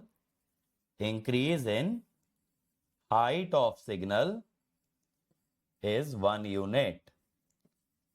Increase in height of signal is 1 unit. ठीक है भाई, 1 यूनिट का हाइट आता है। बात क्लियर है? 1 यूनिट का आपका इंक्रीज आता है in case of the unit step signal. Shreya काफी पॉपुलर हो गई अपनी क्लास में, मुनेंद्र को ईयर भी याद है। अब ये देखो, यूनिट स्टेप क्या होता है बेटा? 1 होता है फॉर t ग्रेटर देन 0 और 0 होता है फॉर t लेस देन 0। कई बार यहां पे इक्वल टू भी लगा देते हैं कि भाई 0 पे भी 1 है। वैसे 0 पे ना यूजुअली ये सिग्नल आपका अनडिफाइंड होता है। बिल्कुल बेटा, area equal to 1 equal to strength with width 0 and height infinity. बहुत बढ़िया हिमांशु, सिंगल लाइन में लड़के ने समराइज किया है फंक्शन को, बहुत बढ़िया। अब देखो बंधु, यहां पे क्या होता है, ये सिग्नल दिखता कैसा है? इस सिग्नल के अंदर क्या होता है ना कि इसका जो हाइट है सडनली बढ़ जाता है। ठीक है, इसका जो हाइट है वो सडनली बढ़ जाएगा। देखिएगा कैसे क्या होता है। ये सिग्नल आपका ना 0 0 चलता रहता है, जैसे ही आप 0 पे पहुंचते हो तुरंत लपक के बढ़ जाता है, तुरंत ये जो है ना लपक के आपका इंक्रीज हो जाता है ऐसे। ठीक है भाई, इस टाइप से, this is how it increases. तो यहां पे 0 रहता है, एट t इक्वल टू 0 इसका हाइट एकदम से हो जाता है 1। तो ये 0 पे डिसकॉन्टिन्यूअस हो गया ना, सडन चेंज का मतलब होता है डिसकॉन्टिन्यूटी। इसीलिए हम कहते हैं कि 0 पे इसकी वैल्यू अनडिफाइंड होती है, 0 पे इसकी वैल्यू अनडिफाइंड होती है। तो आप ये कह सकते हो कि सिग्नल के अंदर सडन चेंज कितने यूनिट का आएगा बेटा? 1 यूनिट का आ रहा है। तो this signal is discontinuous at t equal to 0। ठीक है, discontinuous at t equal to 0। अब क्या होता है, जैसे आपने इंपल्स का बोला ना कि इंपल्स का एरिया फाइनाइट होता है या एरिया फिक्स होता है, यूनिट स्टेप सिग्नल या स्टेप सिग्नल कह दो, जैसे इंपल्स का एरिया फिक्स था, step signal has finite height, उसका एरिया फाइनाइट था, इसकी हाइट आपकी फाइनाइट होती है, ठीक है, उसका एरिया फाइनाइट था, इसकी हाइट आपकी फाइनाइट होती है, और ये आपने यूनिट स्टेप दिखा दिया UT which is greater than 0 for T greater than 0, which is 1 for T greater than 0 and 0 for T less than 0। अब देखिएगा क्या होता है, मुनेंद्र भाई थोड़ा संभल के, यूटी जो बनता है ना बेटा, वो इंपल्स के इंटीग्रेशन से बनता है। क्या होता है, it is called as the running integral. Running integration का मतलब क्या होता है ना, रनिंग इंटीग्रेशन का मेरे बच्चों मतलब ये होता है जिस इंटीग्रेशन की लिमिट फाइनाइट ना हो या जिस इंटीग्रेशन की लिमिट ही वेरिएबल हो, ठीक है, जिस इंटीग्रेशन की लिमिट ही वेरिएबल हो उसको हम बोलते हैं रनिंग इंटीग्रेशन। क्या बोलते हैं, रनिंग इंटीग्रेशन। समझ में आ रही है बात, इसकी लिमिट में ही टी आ गया ना, यानी आप एरिया कहां तक इवेल्युएट कर रहे हो वो आपका वेरिएबल हो गया, ठीक है। जीरो पे क्या वैल्यू होगी बेटा, जीरो पे अनडिफाइंड रहता है, बट फिर भी आप वन डिफाइन कर सकते हो अगर एकदम एब्सोल्युटली नीडेड है कि यार जीरो पे कुछ ना कुछ वैल्यू तो हमें लेनी ही पड़ेगी। जब तक जरूरत ना पड़े तो जीरो वाली वैल्यू का ना यूज करें। अगर कहीं पे एकदम ऐसी नीड आ जाए कि जीरो वाली वैल्यू हमें जानना है, then you can assume it to be one. ठीक है भाई, ठीक है अनिल, इसीलिए मैंने greater than equal to zero लगा दिया था ना बेटा। ये बात समझ में आई, यूनिट स्टेप जो होता है ना इंपल्स का रनिंग इंटीग्रेशन होता है, सेम वे में इंपल्स फंक्शन जो होता है वो यूनिट स्टेप का डेरिवेटिव होता है। ठीक है, क्या होता है, यूनिट स्टेप का डेरिवेटिव होता है। आप खुद ये सोचो ना, डेरिवेटिव माने स्लोप, यहां पे आपका स्लोप जीरो है, यहां पे भी आपका स्लोप बेटा जीरो है, बीच में आपका सडन चेंज आ रहा है तो यहां पे स्लोप हो गया इनफाइनाइट, स्लोप हो गया इनफाइनाइट। डेल्टा टी क्यों लिखा है, मतलब यही तो बता रहा हूं, unit step is running integration of impulse function या impulse is derivative of unit step. ये दोनों के बीच में डिफरेंशिएशन इंटीग्रेशन का रिलेशन है। Sir can you once again repeat the running integration. देखो क्या होता है, रनिंग इंटीग्रेशन का मतलब होता है कि आप इंटीग्रेशन आगे आगे बढ़ाते जा रहे हो। देखो मैं आपको दिखाता हूं कैसे। पहले आपने यहां तक एरिया लिया, अब बताओ यहां तक एरिया कितना आएगा, बात समझिएगा, यहां तक एरिया कितना आएगा, जीरो आएगा, क्योंकि फंक्शन जीरो है ना। देखो ये फंक्शन जीरो है तो आप यहां पे कहीं तक भी एरिया लोगे जीरो ही आएगा, करेक्ट। आप कहीं तक भी एरिया लोगे तो it will come out to be zero. बात समझ में आ रही है, पहले रनिंग इंटीग्रेशन समझ लो, फिर मैं आपका जीरो वाला डाउट सॉल्व करता हूं। मैं क्या बोल रहा हूं, ये आपका फंक्शन जीरो है, इसमें आप यहां पे नेगेटिव तक कहीं तक भी इंटीग्रेट करोगे you will get zero, correct. Correct बात है भाई। जैसे ही मेरे बच्चों आप जीरो के आगे निकले तो ये इंपल्स आपकी इंटीग्रेशन के अंदर आने लग गई। अगर इंपल्स इंटीग्रेशन के अंदर आने लग गई तो एरिया वन आने लगेगा। तो अगर आप जीरो के आगे तक इंटीग्रेट करते हो, आप यहां तक इंटीग्रेट करते हो, यहां तक करते हो या यहां तक करते हो, इसमें ये इंपल्स इंक्लूड होने लग जाएगी जिस कारण से एरिया वन आएगा। तो जीरो के आगे निकलते ही एरिया वन आएगा, जब तक आप जीरो के पीछे रहोगे एरिया जीरो आएगा। आई बात समझ, जल्दी से बताइए। आप अगर जीरो के पीछे तक इंटीग्रेट करोगे तो यू विल गेट जीरो, क्योंकि उसमें इंपल्स आ ही नहीं रही। और जैसे ही आप जीरो के आगे तक जाओगे तो उसमें आपका इंपल्स इंक्लूड हो जाएगा, तो area will come out to be one. तो यही तो आपका यूनिट स्टेप है, जीरो के पीछे जीरो, जीरो के आगे वन। अब आप लोग कह रहे हो सर जीरो पे एवरेज नहीं लेना चाहिए, लेना चाहिए, उसको एक डिफरेंट फंक्शन बोलते हैं जिसमें हाफ मान के चलते हैं, that is said to be the Heaviside step function. क्या बोलते हैं, हैवी साइड स्टेप फंक्शन। ठीक है,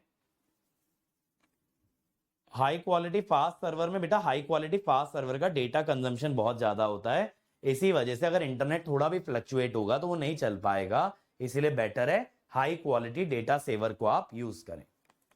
ठीक है, तीसरा आता है बेटा ramp signal.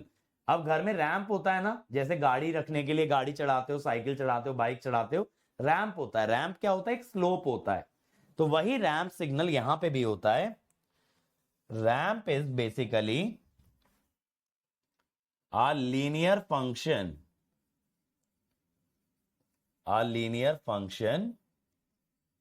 having a constant slope,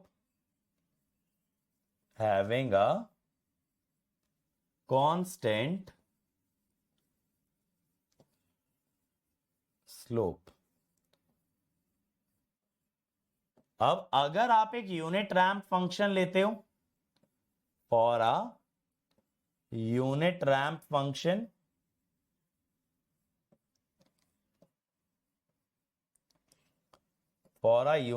function, your slope will basically be 1।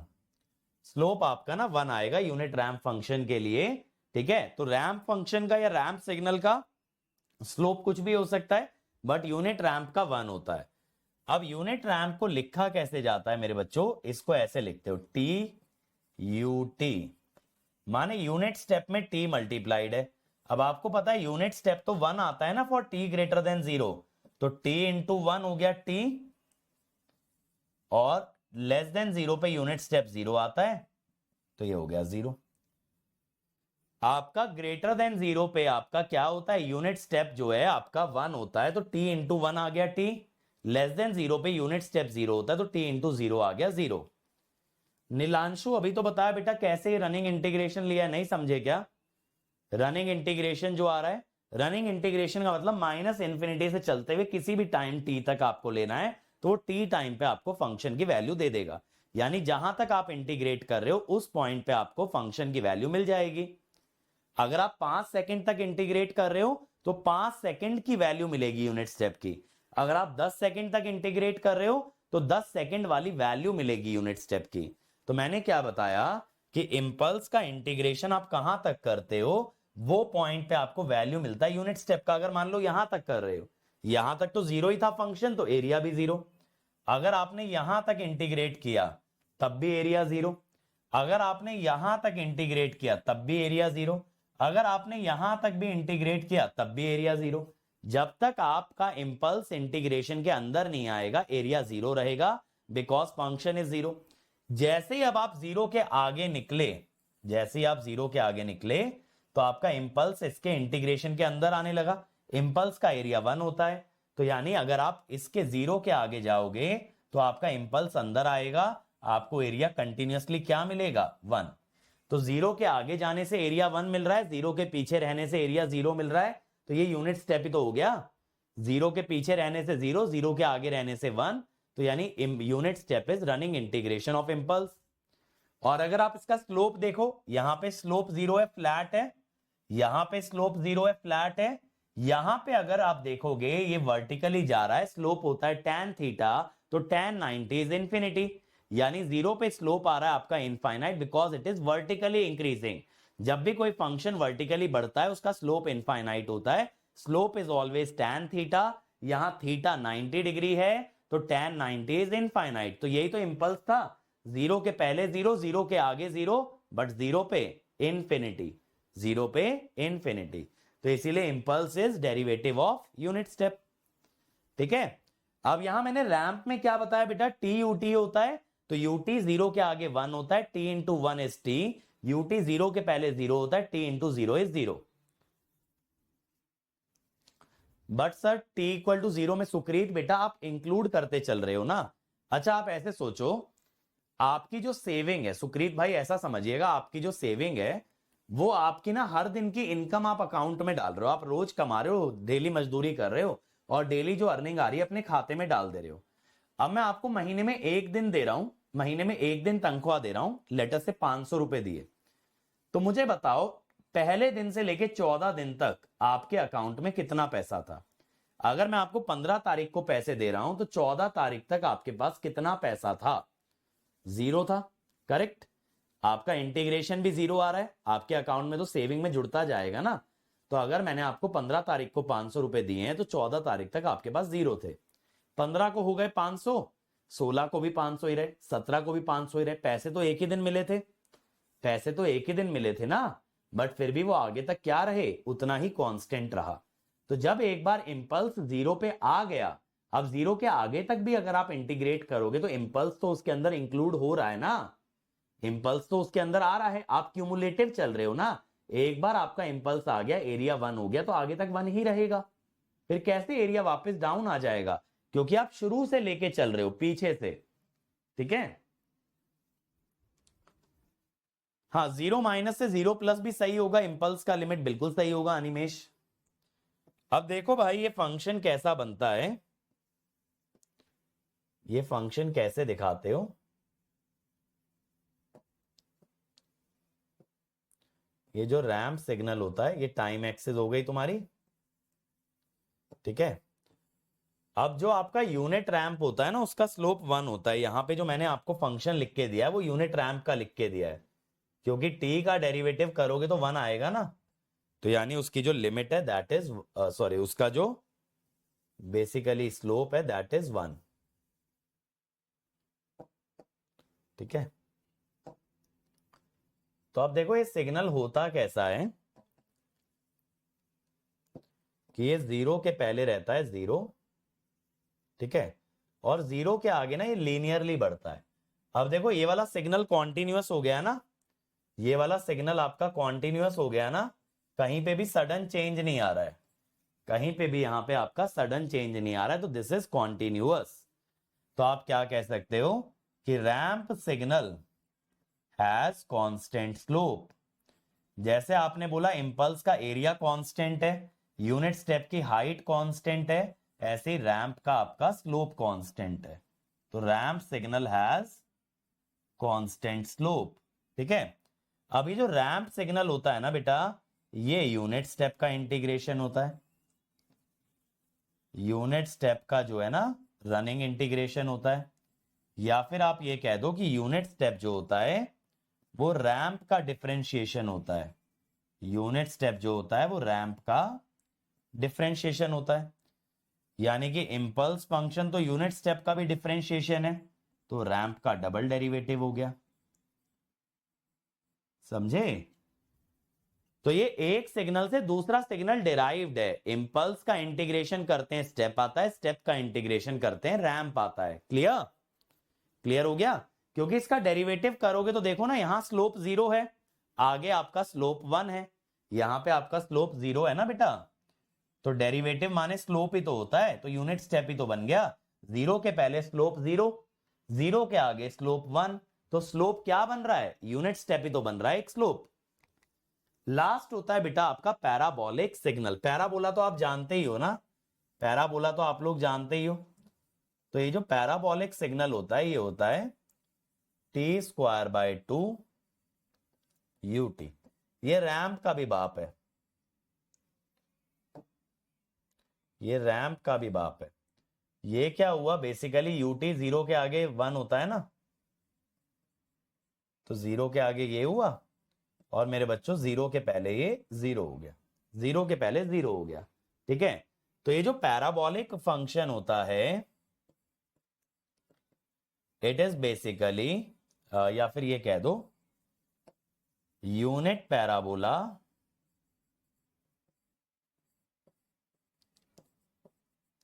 या यूनिट पैराबोलिक फंक्शन,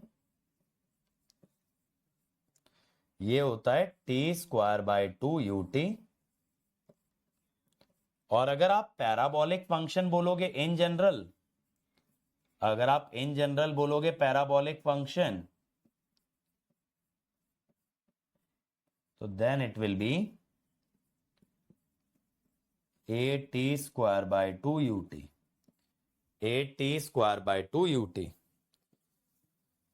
अब ये देखो ये दिखता कैसा है बेटा, ये बेसिक्स आपको पता रहने चाहिए सिग्नल के। इनका एक तो फंक्शन क्या है, इनका ग्राफ क्या है, इनका आपस में रिलेशन क्या है, और धीरे धीरे यूज करते करते इनके आदी हो जाओगे। जब पहली पहली बार पढ़ते हो ना लगता है अरे बाप रे ये सब याद करना पड़ेगा, बट अरे बाप रे वाली कोई बात नहीं है, एक बार इनसे अवेयर हो जाओ, ये सब फंक्शन याद रहता है। देखो साइन कॉस कुछ याद करना पड़ता है क्या? याद रहता ही है ना, ऐसे इनके लिए भी आप यूज टू हो जाओगे। देखो ऐसे आता है, तो यहां पे 0 रहता है और यहां पे क्या आ जाता है ये t²/2। अब ये जो रैंप फंक्शन होता है, ये पैराबोलिक जो होता है, ये रैंप का इंटीग्रेशन होता है, क्योंकि टी का इंटीग्रेशन ही तो होता है टी स्क्वायर बाय 2। या फिर आप ये कह दो कि रैंप जो है इसका डेरिवेटिव है, R T is D by D T of P T. ये जो चार फंक्शन है ना, ये बहुत कॉमन यूज होते हैं आपके किसके अंदर, कंट्रोल सिस्टम के अंदर। अब यूनिट स्टेप रैंप का फंक्शन है, यानी पैराबोलिक का डबल डेरिवेटिव है। इंपल्स तो यूनिट स्टेप का भी डेरिवेटिव है, तो पैराबोलिक का ट्रिपल डेरिवेटिव हुआ। तो ये तो एक तरह से ऐसे याद रखा जा सकता है ना, पहले आया इंपल्स, उसके इंटीग्रेशन से यूनिट स्टेप, उसके इंटीग्रेशन से यूनिट पैराबोलिक, बस चलता जा रहा है। इंटीग्रेट करते जाओगे तो आप इंपल्स से लेके पैराबोला तक पहुंच जाओगे, और डिफरेंशिएट करते जाओगे तो पैराबोला से इंपल्स तक। टाउ क्यों लेते हैं, अच्छा क्वेश्चन है बेटा। देखो जब लिमिट में टी यूज कर रहे हैं, लिमिट वाला वेरिएबल और अंदर वाला वेरिएबल अक्सर सेम नहीं रखना चाहिए, ठीक है।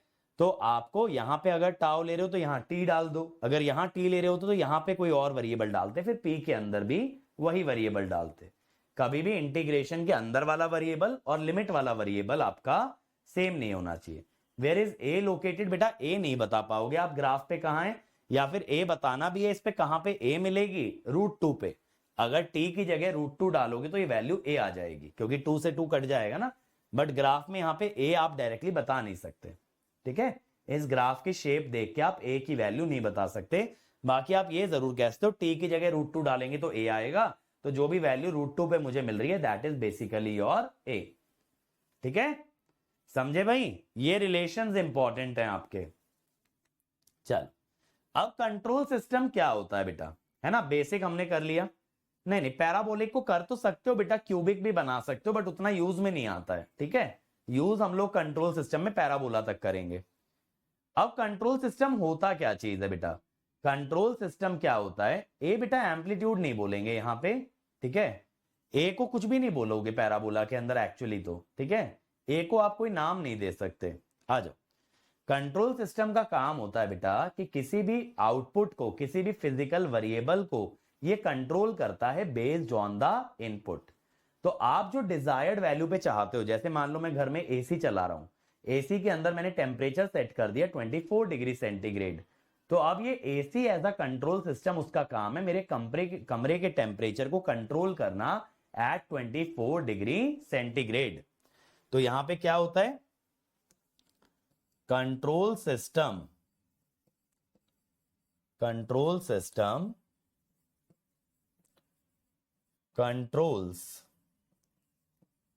controls a physical variable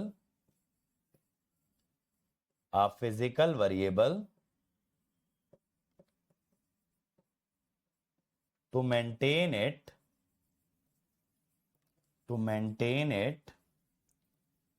at a desired value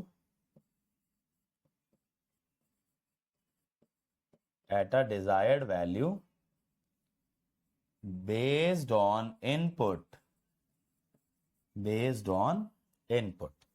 input के आधार पे जिस डिजायर्ड वैल्यू पे आपको मेंटेन करना है, आप उस वैल्यू पे मेंटेन कर सकते हो with the help of a control system.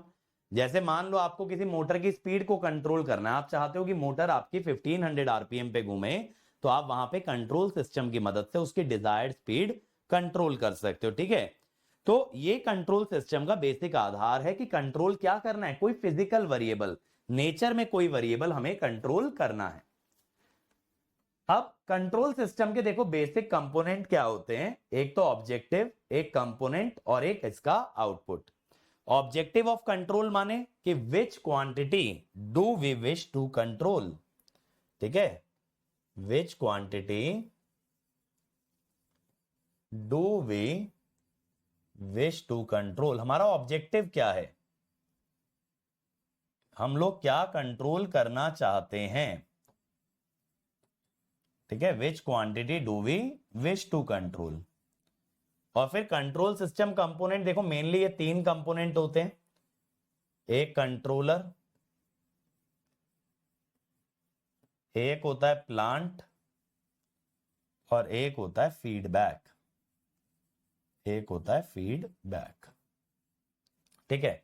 ये आपका ऑप्शनल है, जरूरी नहीं कि हर कंट्रोल सिस्टम में फीडबैक हो ही हो, ऐसा बिल्कुल भी कंपलसरी नहीं होता, बट कंट्रोलर और प्लांट तो होता ही है।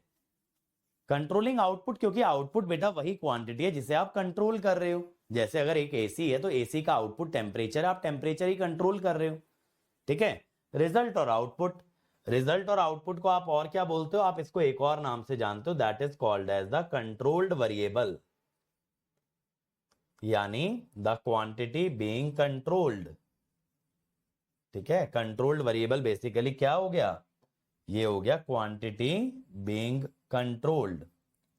अब जैसे मैं आपको एक एग्जांपल देता हूं बेटा, मान लो आपके घर में वॉशिंग मशीन तो होगी, करेक्ट। वॉशिंग मशीन मैक्सिमम लोगों के पास होगी, नहीं भी होगी तो भी देखी तो होगी कभी ना कभी, जानते होगे। तो अब वॉशिंग मशीन के अंदर क्या होता है, मैंने इनपुट दे दिया कि भाई मेरे ये कपड़े हैं, इसको आधे घंटे धुलना है, ठीक है, या 1 घंटे इन कपड़ों को आपको धोना है। तो वहां पे मैं क्या कर रहा हूं, वहां पे मैं कंट्रोल क्या करना चाह रहा हूं, कपड़ों की क्लीनलीनेस। कंपोनेंट कैसे लगे होते हैं, जो आप डैशबोर्ड पे उसके बटन दबा रहे हो, जो आप उसके मदरबोर्ड को इनपुट दे रहे हो, उसके सर्किट को इनपुट दे रहे हो कि कितने घंटे कपड़ों की धुलाई होने वाली है, कैसे धुलाई होने वाली है, क्या आप टेम्परेचर सेट कर रहे हो पानी का, वो सब आप कंट्रोलर को दे रहे हो, ठीक है। वो आपने सब कुछ किसको दिया बेटा, कंट्रोलर को दिया। अब कंट्रोलर क्या करेगा, मशीन के अंदर की जो मोटर है, उस मोटर से वो मशीन की जो बकेट है, वो बकेट को रोटेट कराएगा। क्या करेगा, वो बकेट को रोटेट कराएगा। तो वहां प्लांट क्या हो गया, प्लांट हो गई motor, motor inside the washing machine, जिसको कि आपका कंट्रोलर रोटेट करा रहा है। तो plant is the actual motor that is rotating, controller वो है जिसके अंदर हम इनपुट दे रहे हैं, and it is actually controlling the plant, it is actually controlling the plant, ठीक है। और क्वांटिटी क्या है, क्वांटिटी जिसको आप कंट्रोल करने की कोशिश कर रहे हो, कपड़ों की सफाई, क्लीनलीनेस ऑफ द क्लोथ, उसको आप कंट्रोल कर रहे हो। अब देखो कंट्रोल सिस्टम रोबोटिक्स के अंदर भी आता है। अब जैसे रोबोट होता है तो रोबोट की मूवमेंट को हम लोग कंट्रोल करते हैं with the help of control system. जैसे आप लोगों ने देखा होगा आजकल इतने सारे रोबोट्स आते हैं, रोबोटिक आर्म आती है जिसको हम इनपुट दे करके उससे कुछ काम करा सकते हैं, सामान उठवा सकते हैं, सामान रखा सकते हैं, कोई भी एक्शन करा सकते हैं, वो सब क्या है, रोबोटिक्स है। रोबोटिक्स के अंदर बेटा कंट्रोल सिस्टम लगता है। कंट्रोल सिस्टम बेसिकली यहां पे क्यों लगता है, to control the movement, to control the movement of the motor, of the motor. Generally robots के अंदर क्या लगा होता है ना, जो इनके जॉइंट्स होते हैं, जो इनके जॉइंट्स होते हैं, यहां पे जैसे एल्बो में होगा, यहां पे होगा, ज्यादातर यहां पे स्टेपर मोटर यूज होती है। क्या यूज होती है, स्टेपर मोटर, ठीक है। और स्टेपर मोटर का आउटपुट कंट्रोल करने के लिए बेसिकली इसे कितने कदम चलना है, इसे कैसे हाथ को रोटेट करना है, वो सब चीजें कंट्रोल करने के लिए आप क्या यूज करते हो, एक कंट्रोल सिस्टम का यूज करते हो। जहां पे आप डिजायर्ड इनपुट दे दोगे, भाई मैं ये चाहता हूं मेरा रोबोट ये एक्शन परफॉर्म करे, और फिर कंट्रोल सिस्टम की जिम्मेदारी है कि वो इस रोबोट को कंट्रोल करके इससे वो पर्टिकुलर एक्शन कराए। इसके अंदर जो आप कंट्रोल सिस्टम इंस्टॉल करोगे उसकी जिम्मेदारी क्या है कि जो भी आप डिजायर्ड एक्शन चाहते हो या जितना आप डिजायर्ड मूवमेंट चाहते हो उतना डिजायर्ड मूवमेंट आपको मिले। क्या बात है।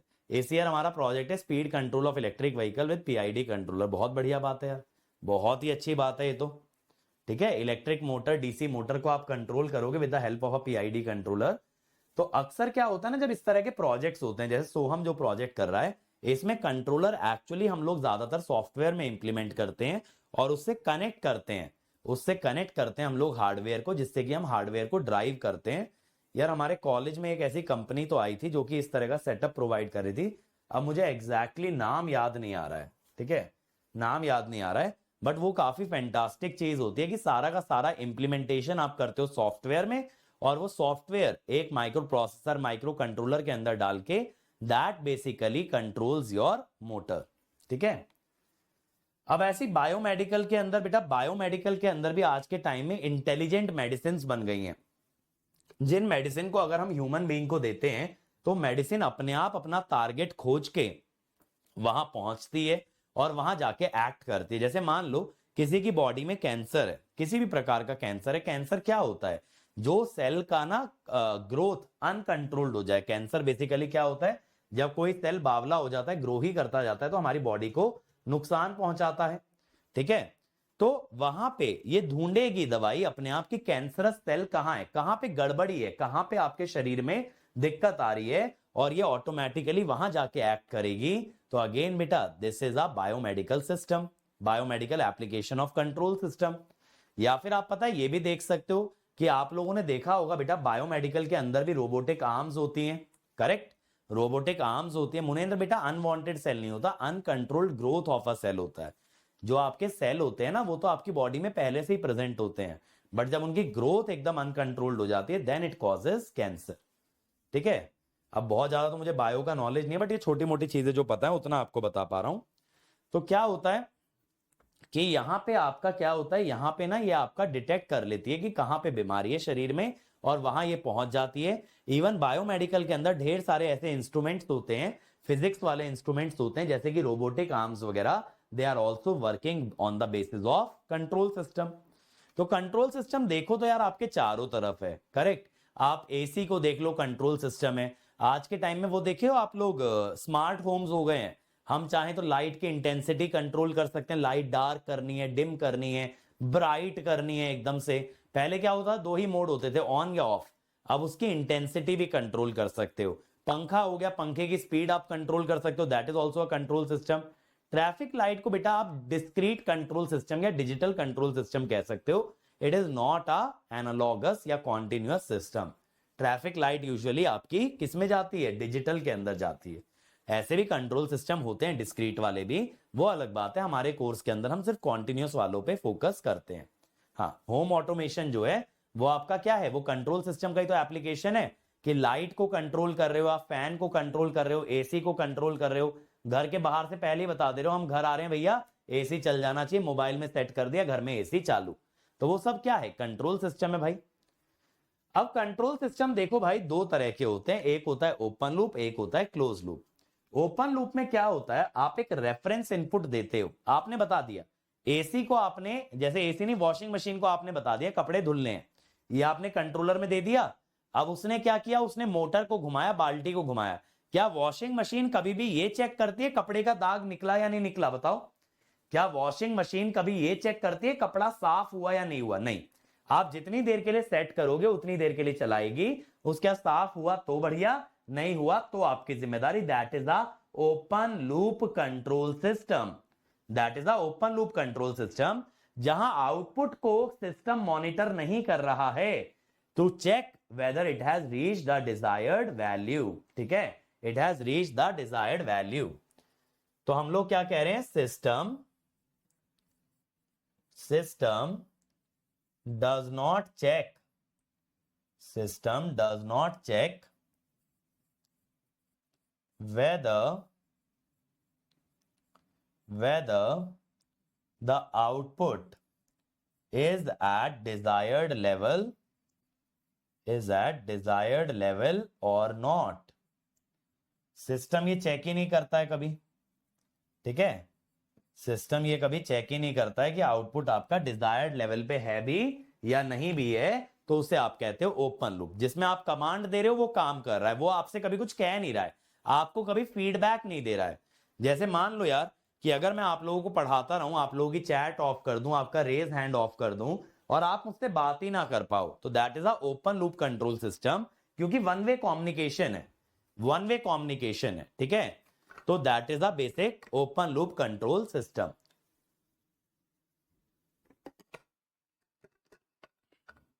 अब दूसरी कैटेगरी क्या होती है बच्चों, दूसरी कैटेगरी होती है क्लोज लूप कंट्रोल सिस्टम। ठीक है, पहले एडवांटेजेस की बात करते हैं। एडवांटेजेस क्या होती है भाई, ये सिस्टम बहुत सिंपल होता है, बहुत सिंपल है बनाना। जैसे वॉशिंग मशीन, अब ये मत कहना मुश्किल है, एक इंजीनियर के लिए उसको बनाना आसान है। और मेंटेनेंस इसका काफी इजी हो जाता है, क्योंकि जितना सिंपल कंस्ट्रक्शन उतना इजी मेंटेनेंस। यहां पे कम कंपोनेंट लगते हैं क्योंकि फीडबैक आ ही नहीं रहा है, तो ये सस्ता पड़ता है सिस्टम। आउटपुट जो है स्टेबल रहता है, ठीक है, और यहां पे ऑपरेशन बड़ा आसान होता है, मतलब सारी चीजें इजी हैं, आप ये कह सकते हो। इसका ड्रॉबैक क्या है, ड्रॉबैक सिर्फ और सिर्फ इसका मेन जो होता है बेटा, वो ये होता है लेस एक्यूरेसी, लेस एक्यूरेसी। ठीक है, ये सिस्टम जो है ना एक्यूरेसी लैक करता है, यानी आउटपुट गड़बड़ भी आ रहा है तो सिस्टम को कभी पता नहीं चलेगा, वो तो मस्त होके दे रहा है आउटपुट, अब अच्छा आ रहा है बुरा आ रहा है आप जानो। अब डिसएडवांटेजेस क्या है भाई? टाइमली रिकैलिब्रेशन, रिकैलिब्रेशन का मतलब होता है टाइमली इन सिस्टम्स को रीएडजस्ट करना पड़ता है ताकि इनका आउटपुट करेक्ट आता रहे, वरना गलत आने लगा तो समय समय के बाद आउटपुट गड़बड़ होता चला जाएगा। ठीक है, आउटपुट आपका गड़बड़ होता चला जाएगा। अभी सिद्धार्थ मैं इस पे आता हूं, ये कार वाला जो एग्जांपल आप ले रहे हो, तो यहां टाइमली रिकैलिब्रेशन की जरूरत पड़ती है कि आप बार बार उसके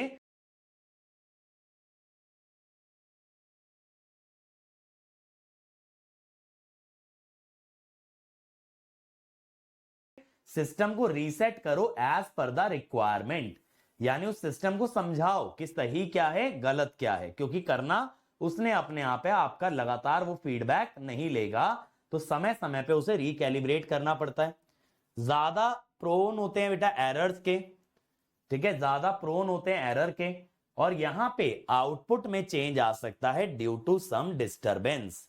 अगर डिस्टरबेंस इंटरनल हो या एक्सटर्नल हो, that can change the output.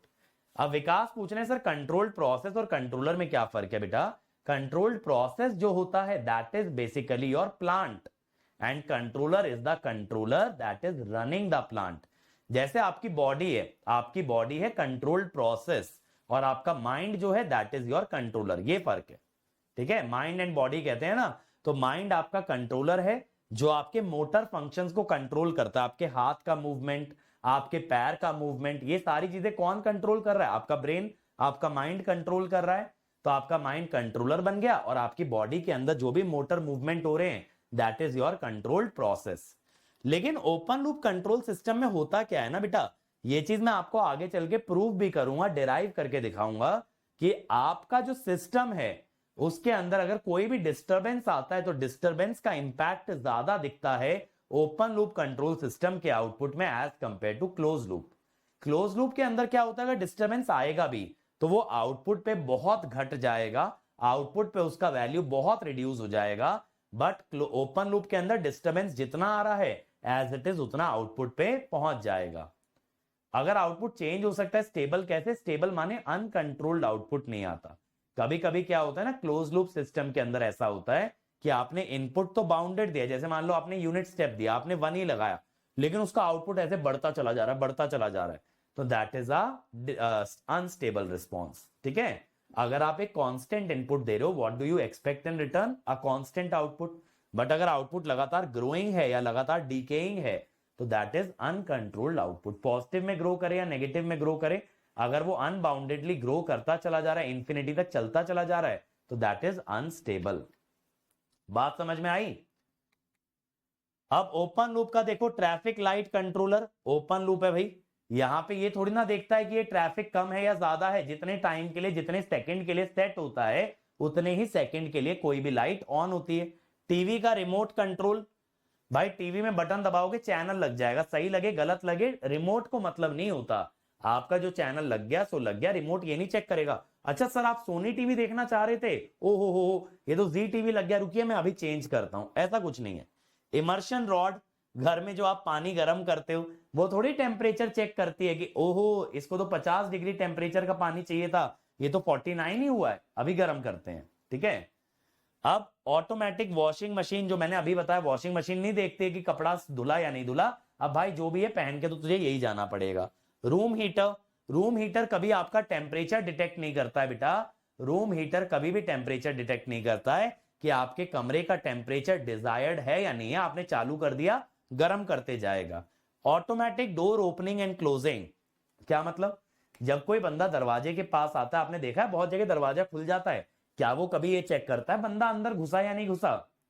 क्या वो कभी ये चेक करता है? जैसे लिफ्ट का दरवाजा ले लो, लिफ्ट का दरवाजा खुला कुछ सेकंड बाद बंद हो जाएगा, क्या उसने चेक किया बंदा चढ़ा या नहीं चढ़ा? नहीं चेक किया। तो those are open loop control system. अब क्लोज लूप के अंदर क्या आता है बेटा, ये आपका एक्स्ट्रा कंपोनेंट आता है, ये फीडबैक जो है ना एक्स्ट्रा कंपोनेंट हो जाता है, जिसके माध्यम से आप आउटपुट को वापस इनपुट में भेज रहे हो। सर डायरेक्टली क्यों नहीं कनेक्ट किया? इलेक्ट्रिक आयरन क्लोज लूप कैसे है? कपड़ा जला दे के कपड़े को गर्म कर दे कि कपड़े को सेक दे, क्या फर्क पड़ता है उसको? अगर तुम कपड़े पे रख के छोड़ दोगे तो ये कहेगी ओ हो ये तो ज्यादा गर्म हो गया, रुक जाते हैं। ऐसा नहीं है ना भाई, जला ही देगी। अब ये क्या होता है भाई? ये होता है कंपैरेटर। आप समझिए, आपने इनपुट में क्या दिया? आपने रेफरेंस वैल्यू दिया। आपने इनपुट में क्या दिया बेटा? Reference value for controlled variable, कि भाई आप कंट्रोल्ड वेरिएबल की वैल्यू कितना करना चाहते हो। जैसे एसी में आपने टेम्परेचर डाला कि भैया मुझे 24 डिग्री करना है, ठीक है। ये आपने किसकी मदद से दिया? ये आपने रिमोट कंट्रोल की मदद से दिया, ठीक है। ऑटोमेटिक ऑफ हो जाता है बेटा ओवरहीट होने पे, बट उसका पर्पस वो नहीं है ना, उसका पर्पस है कपड़े को बचाना। आप एक चीज बताओ, कपड़े पे अगर रख के छोड़ दोगे तो क्या वो अपने आप ऑफ हो जाएगा कि कपड़ा जले ना? ऐसा नहीं होता। वो उसके अंदर एक सेटिंग है कि इतने टेम्परेचर पे आके ऑफ हो जाना है। वो बस उसकी एक सेटिंग है जिससे आयरन डैमेज ना हो। कपड़ा तो डैमेज हो सकता है ना, कपड़ा तो डैमेज हो सकता है। अब सुनिएगा, जैसे मैंने एसी के रिमोट से सेट किया, मुझे 24 डिग्री देना है, तो मैंने रिमोट में बटन दबाया, उससे एक इलेक्ट्रिकल सिग्नल पहुंचा एसी तक, ठीक है। उससे एक इलेक्ट्रिकल सिग्नल पहुंचा एसी तक और एसी को पता लग गया 24 डिग्री करना है। अब एसी क्या करता है बेटा? एसी या आउटपुट को मेजर करता है with the help of transducer. With the help of transducer. अगर आप टेम्परेचर देख रहे हो कमरे का, तो temperature is not an electrical quantity, correct? तो टेम्परेचर को वापस इलेक्ट्रिकल में लाना पड़ेगा। तो ये फीडबैक का काम क्या होता है? It converts output to a suitable form, output to a suitable form for comparison, for comparison with the input, for comparison with input कह दो या comparison with reference value कह दो। रेफरेंस वैल्यू से कंपेयर करने के लिए एक सूटेबल फॉर्म में ले आएगा। जैसे मैंने बताया, देखो टेम्परेचर जो है कमरे का, that is a physical quantity, that is not an electrical quantity. तो आप उसे डिजायर्ड वैल्यू से तब तक कंपेयर नहीं कर सकते जब तक आप उसे इलेक्ट्रिकल में ना कन्वर्ट कर ले। उसके लिए बीच में क्या लगाना पड़ेगा? एक ट्रांसड्यूसर लगाना पड़ेगा। जैसे आपने एसी को टेम्परेचर का सिग्नल दिया, मेरे पास ये रिमोट है, मैंने इस रिमोट से एसी को बोल दिया कि भाई तुझे 24 डिग्री करना है। अब एसी कैसे करेगा 24 डिग्री? एसी क्या करेगा? लगातार आपके कमरे के टेम्परेचर को नोट डाउन करेगा, मेजर करेगा और उसे बार बार कंपेयर करेगा आपके इनपुट से। किससे कंपेयर करेगा? इनपुट से। तो ये मेजर कैसे करेगा? कमरे का टेम्परेचर मेजर होता है ट्रांसड्यूसर की मदद से, ट्रांसड्यूसर की मदद से। तो ट्रांसड्यूसर क्या करता है? टेम्परेचर के करस्पॉन्डिंग एक इलेक्ट्रिकल सिग्नल दे देगा। यहां आपका जो इनपुट है वो भी एक इलेक्ट्रिकल सिग्नल है। इलेक्ट्रिकल सिग्नल्स की प्रोसेसिंग आसान होती है, इलेक्ट्रिकल सिग्नल्स का कंपैरिजन आसान होता है, क्योंकि आप वहां पे सीधे सीधे कंपैरेटर लगा सकते हो। बात समझ में आ रही है? इलेक्ट्रिकल सिग्नल्स का मिक्सिंग, प्रोसेसिंग सब कुछ सर्किट की फॉर्म में कर सकते हो ना, तो that is easier, that is easier.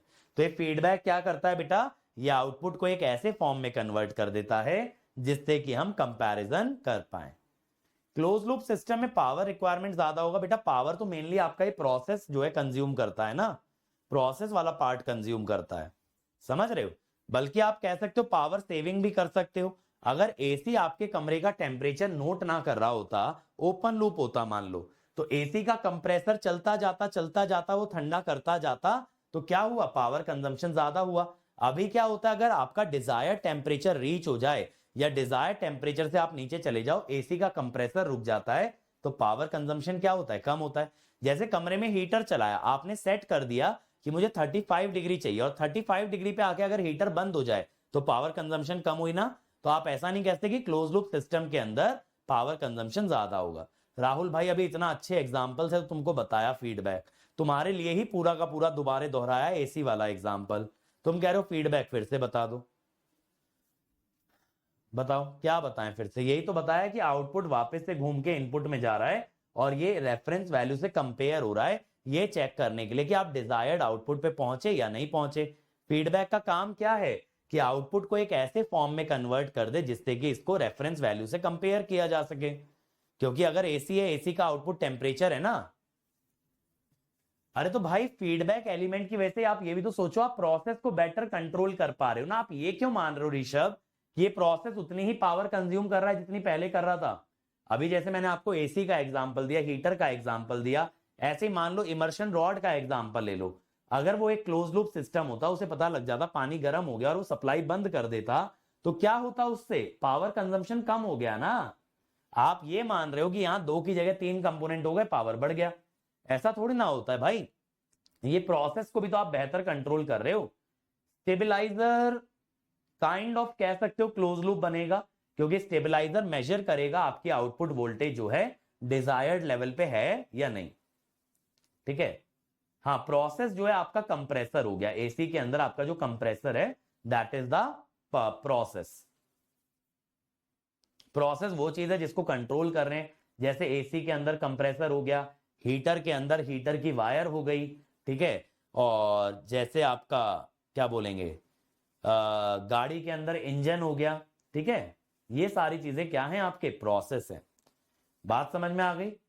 अब जैसे आप ह्यूमन बीइंग का एग्जांपल ले लो, हमारी बॉडी के जो हाथ पांव मूवमेंट है दैट इज आवर प्रोसेस, जिसको हमारा माइंड क्या कर रहा है, कंट्रोल। अब हमारी जो आंखें और जो हमारे सेंसेस हैं they are the feedback.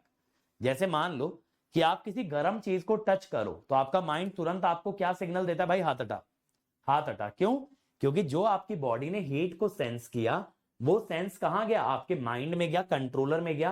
Controller ने आपकी बॉडी को कमांड किया कि यहां से हाथ हटा लिया जाए। तो प्रोसेस क्या हुआ, आपका हाथ, कंट्रोलर हुआ माइंड, फीडबैक क्या हुआ, आपकी स्किन।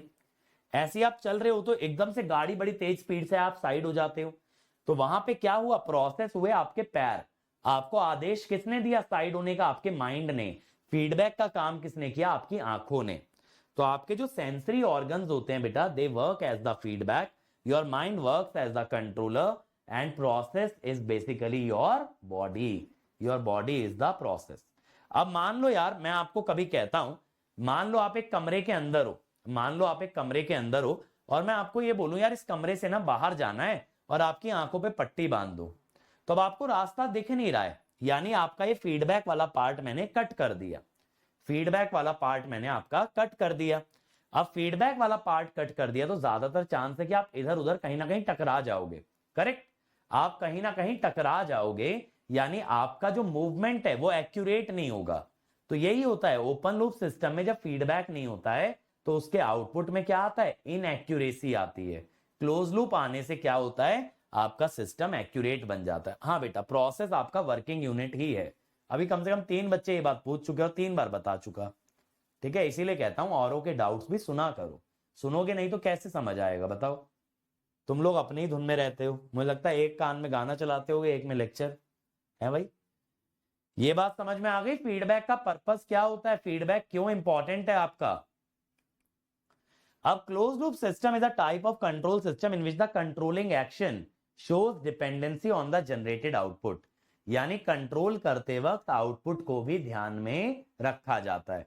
आउटपुट जो है वापस इनपुट में फीडबैक किया जाता है, तो आउटपुट जो है कंट्रोल करता है सिस्टम को इनपुट किया जाएगा। इस समय मेरे कमरे का जो टेम्परेचर है वो एसी को ये भी बता रहा है तुझे और कूलिंग करनी है या ठंडा हो चुका है अब तू बंद हो जा। यानी आउटपुट जो है that is telling how to control the AC. तो आउटपुट भी जिम्मेदार है एसी को कंट्रोल करने के लिए। ऐसे सिस्टम्स को फुली ऑटोमेटिक सिस्टम कहते हैं, क्योंकि यहां पे आउटपुट ऑटोमेटिकली कंपेयर किया जाता है इनपुट से और सिस्टम खुद पे खुद कोशिश करता है आपको डिजायर्ड आउटपुट देने की, आपको डिजायर्ड आउटपुट देने की। ठीक है, तो ये सिस्टम की जिम्मेदारी है। अब जैसे कार का आपने एग्जांपल लिया बेटा, गाड़ी एक ओपन लूप सिस्टम है, गाड़ी के अंदर जो ह्यूमन बीइंग है वो आपका क्या बनाता है, क्लोज लूप। जब आप गाड़ी चला रहे हो, आप देख रहे हो गाड़ी आगे वाली स्लो हो रही है तो आप स्लो करोगे, आगे वाली गाड़ी स्पीड पकड़ रही है आप स्पीड पकड़ोगे, साइड से कोई काट रहा है आप उसको साइड दोगे। तो इन सब में कंट्रोलर आपका कौन है, आपका माइंड है। फिर आपका वो माइंड क्या कंट्रोल कर रहा है, आपकी बॉडी को, और आपकी बॉडी किसको कंट्रोल कर रही है, गाड़ी के स्टीयरिंग व्हील को, गाड़ी के एक्सेलरेटर को, ब्रेक को, गियर को, ये सारी चीजें आपकी बॉडी कंट्रोल कर रही है, ठीक है।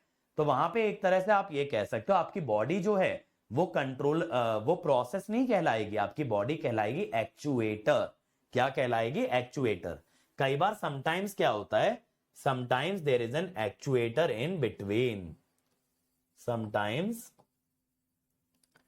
एन एक्चुएटर कनेक्ट्स, एक्चुएटर माने जो एक्टिवेट करे, actuator connects controller output, actuator connects controller output to plant. तो जैसे आपकी बॉडी ना उस समय पे एक्चुएटर हो गई और प्लांट क्या हो गई? आपकी गाड़ी हो गई जिसको आप चला रहे हो, ठीक है। हाँ, अब ऑटोनॉमस कार्स जो आ गई हैं वो क्लोज लूप हो गई, ठीक है। ऑटोनॉमस गाड़ियां जो आ गई हैं वो क्लोज लूप हो गई, क्योंकि वो अपनी सराउंडिंग्स को स्कैन करती हैं, अपनी सराउंडिंग से डेटा रीड करती हैं और उस अनुसार डायरेक्शन और स्पीड ऑफ मोशन कंट्रोल होता है। अब फीडबैक क्या होता है बेटा? फीडबैक जो है कंपैरिजन अलाउ करता है between the achieved output and the reference input. जो भी आउटपुट आपको मिल रहा है और जो आपने इनपुट दिया था उसका कंपैरिजन किसके थ्रू हो सकता है? फीडबैक के थ्रू। Feedback is generally a part of output signal which is given back to the input signal, यानी आउटपुट सिग्नल का वो हिस्सा जो वापस इनपुट पे जा रहा है, दैट इज बेसिकली फीडबैक, जिससे कि दोनों को आप कंपेयर कर सकते हो और आप डिजायर्ड आउटपुट पा सकते हो, डिजायर्ड वैल्यू आप पा सकते हो। तो फीडबैक लूप जो है ना, इट इज अ की parameter of a close loop system. जैसे मान लो मैं आपको पढ़ा रहा हूं, अब अगर मैं आपको फीडबैक दूंगा, आप जैसे आपको एज अ स्टूडेंट मैं फीडबैक दूंगा कि यार आप जो है ना अच्छा नहीं कर रहे हो, अर्थ एक क्लोज लूप सिस्टम हुआ। बेटा नेटवर्क में मत जाओ कि करंट फ्लो के लिए क्लोज पाथ चाहिए होता है, वो क्लोज पाथ और क्लोज लूप में फर्क है। क्लोज लूप एक कंट्रोल सिस्टम के सेंस में क्या बताता है कि क्या आप आउटपुट को देख के अपने इनपुट को मॉडिफाई कर रहे हो। ऋषभ भाई, जैसे आप तैयारी कर रहे हो एग्जाम की, आपने टेस्ट दिया, टेस्ट में मार्क्स कम आए, इस बात से आप डिमोटिवेट हुए और आपने फिर उस सब्जेक्ट को रिवाइज किया, that is a close loop system. और अगर आपने टेस्ट दिया, टेस्ट में मार्क्स कम आए, आपने कहा भाड़ में जाने दो, हम तो ऐसे ही चलते रहेंगे, that is a open loop system. Close loop को नेटवर्क में मत लेके जाओ भाई, करंट के लिए तो हमेशा क्लोज पाथ चाहिए होता है, but that is not a close loop system. Close loop system का मतलब है you check the output and you check whether it is at the desired level और नॉट। समझे? अब दो तरह के फीडबैक होते हैं बेटा, पॉजिटिव फीडबैक और नेगेटिव फीडबैक। पॉजिटिव फीडबैक में क्या होता है? Feedback signal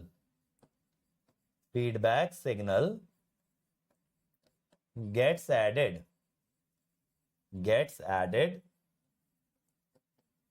to reference input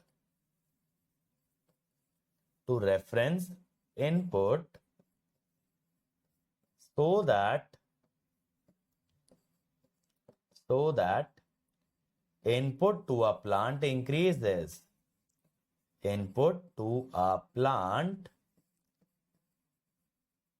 increases, ठीक है।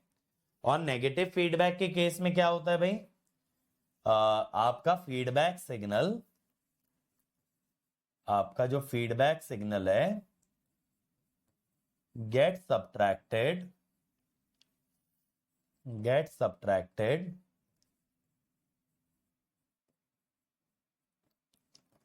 फ्रॉम रेफरेंस इनपुट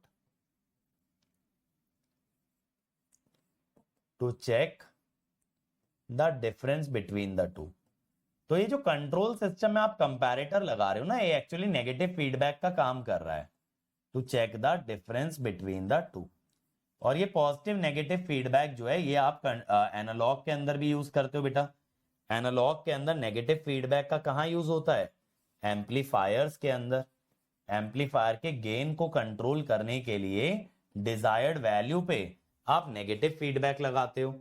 और पॉजिटिव फीडबैक का एनालॉग के अंदर कहां पे यूज होता है? ऑसिलेटर्स के अंदर, ठीक है। ऑसिलेटर्स के अंदर आप पॉजिटिव फीडबैक लगाते हो, ठीक है भाई। ये बात क्लियर हो गई? तो ये दो तरह के फीडबैक होते हैं कंट्रोल सिस्टम में। आप ज्यादातर चीजें देखोगे बेटा नेगेटिव फीडबैक पे आधारित, ठीक है। ज्यादातर चीजें आपकी नेगेटिव फीडबैक पे आधारित रहेंगी। अभी इस लेक्चर के अंदर मैंने कोई भी शॉर्ट नोट्स मार्क नहीं कराए हैं, क्योंकि जस्ट हम लोग थ्योरी डिस्कस कर रहे हैं, कंट्रोल सिस्टम के इर्द गिर्द की बातें कर रहे हैं। उसका इंट्रोडक्शन कर रहे हैं। तो इसके अंदर कोई शॉर्ट नोट्स की जरूरत नहीं है। कल के लेक्चर से आपके शॉर्ट नोट्स आना स्टार्ट होंगे, क्योंकि आज का जो सेकंड लेक्चर है वो भी लैपलास पे बेस्ड है। अब लैपलास तो एनीवे सिग्नल में कवर करोगे, वहां उसके शॉर्ट नोट्स बनाओगे, तो उसे दोबारा कंट्रोल में डालने का कोई फायदा नहीं है। तो लैपलास के अंदर भी शॉर्ट नोट्स मार्क नहीं कराऊंगा। लैपलास हम लोग फटाफट उतना करेंगे जितना कंट्रोल में काम आएगा। लैपलास पूरा डीप डाइव करेंगे जब हम लोग सिग्नल के अंदर जाएंगे, ठीक है। तो अब 7:30 बजे मिलते हैं, लैपलास ट्रांसफॉर्म डिस्कस करते हैं, और उसके बाद कल से आपका मेन कंट्रोल सिस्टम का सिलेबस स्टार्ट होगा। चलिए, थैंक यू। नहीं बेटा, सब्सक्रिप्शन खत्म होने के बाद आप डीपीपीज एक्सेस कर पाओगे, आप अपना क्लास का नोट्स एक्सेस कर पाओगे, पीवाईक्यूज क्योंकि फ्री हैं वो एक्सेस कर पाओगे, बट नॉट वर्कबुक्स, ठीक है। चलिए, थैंक यू।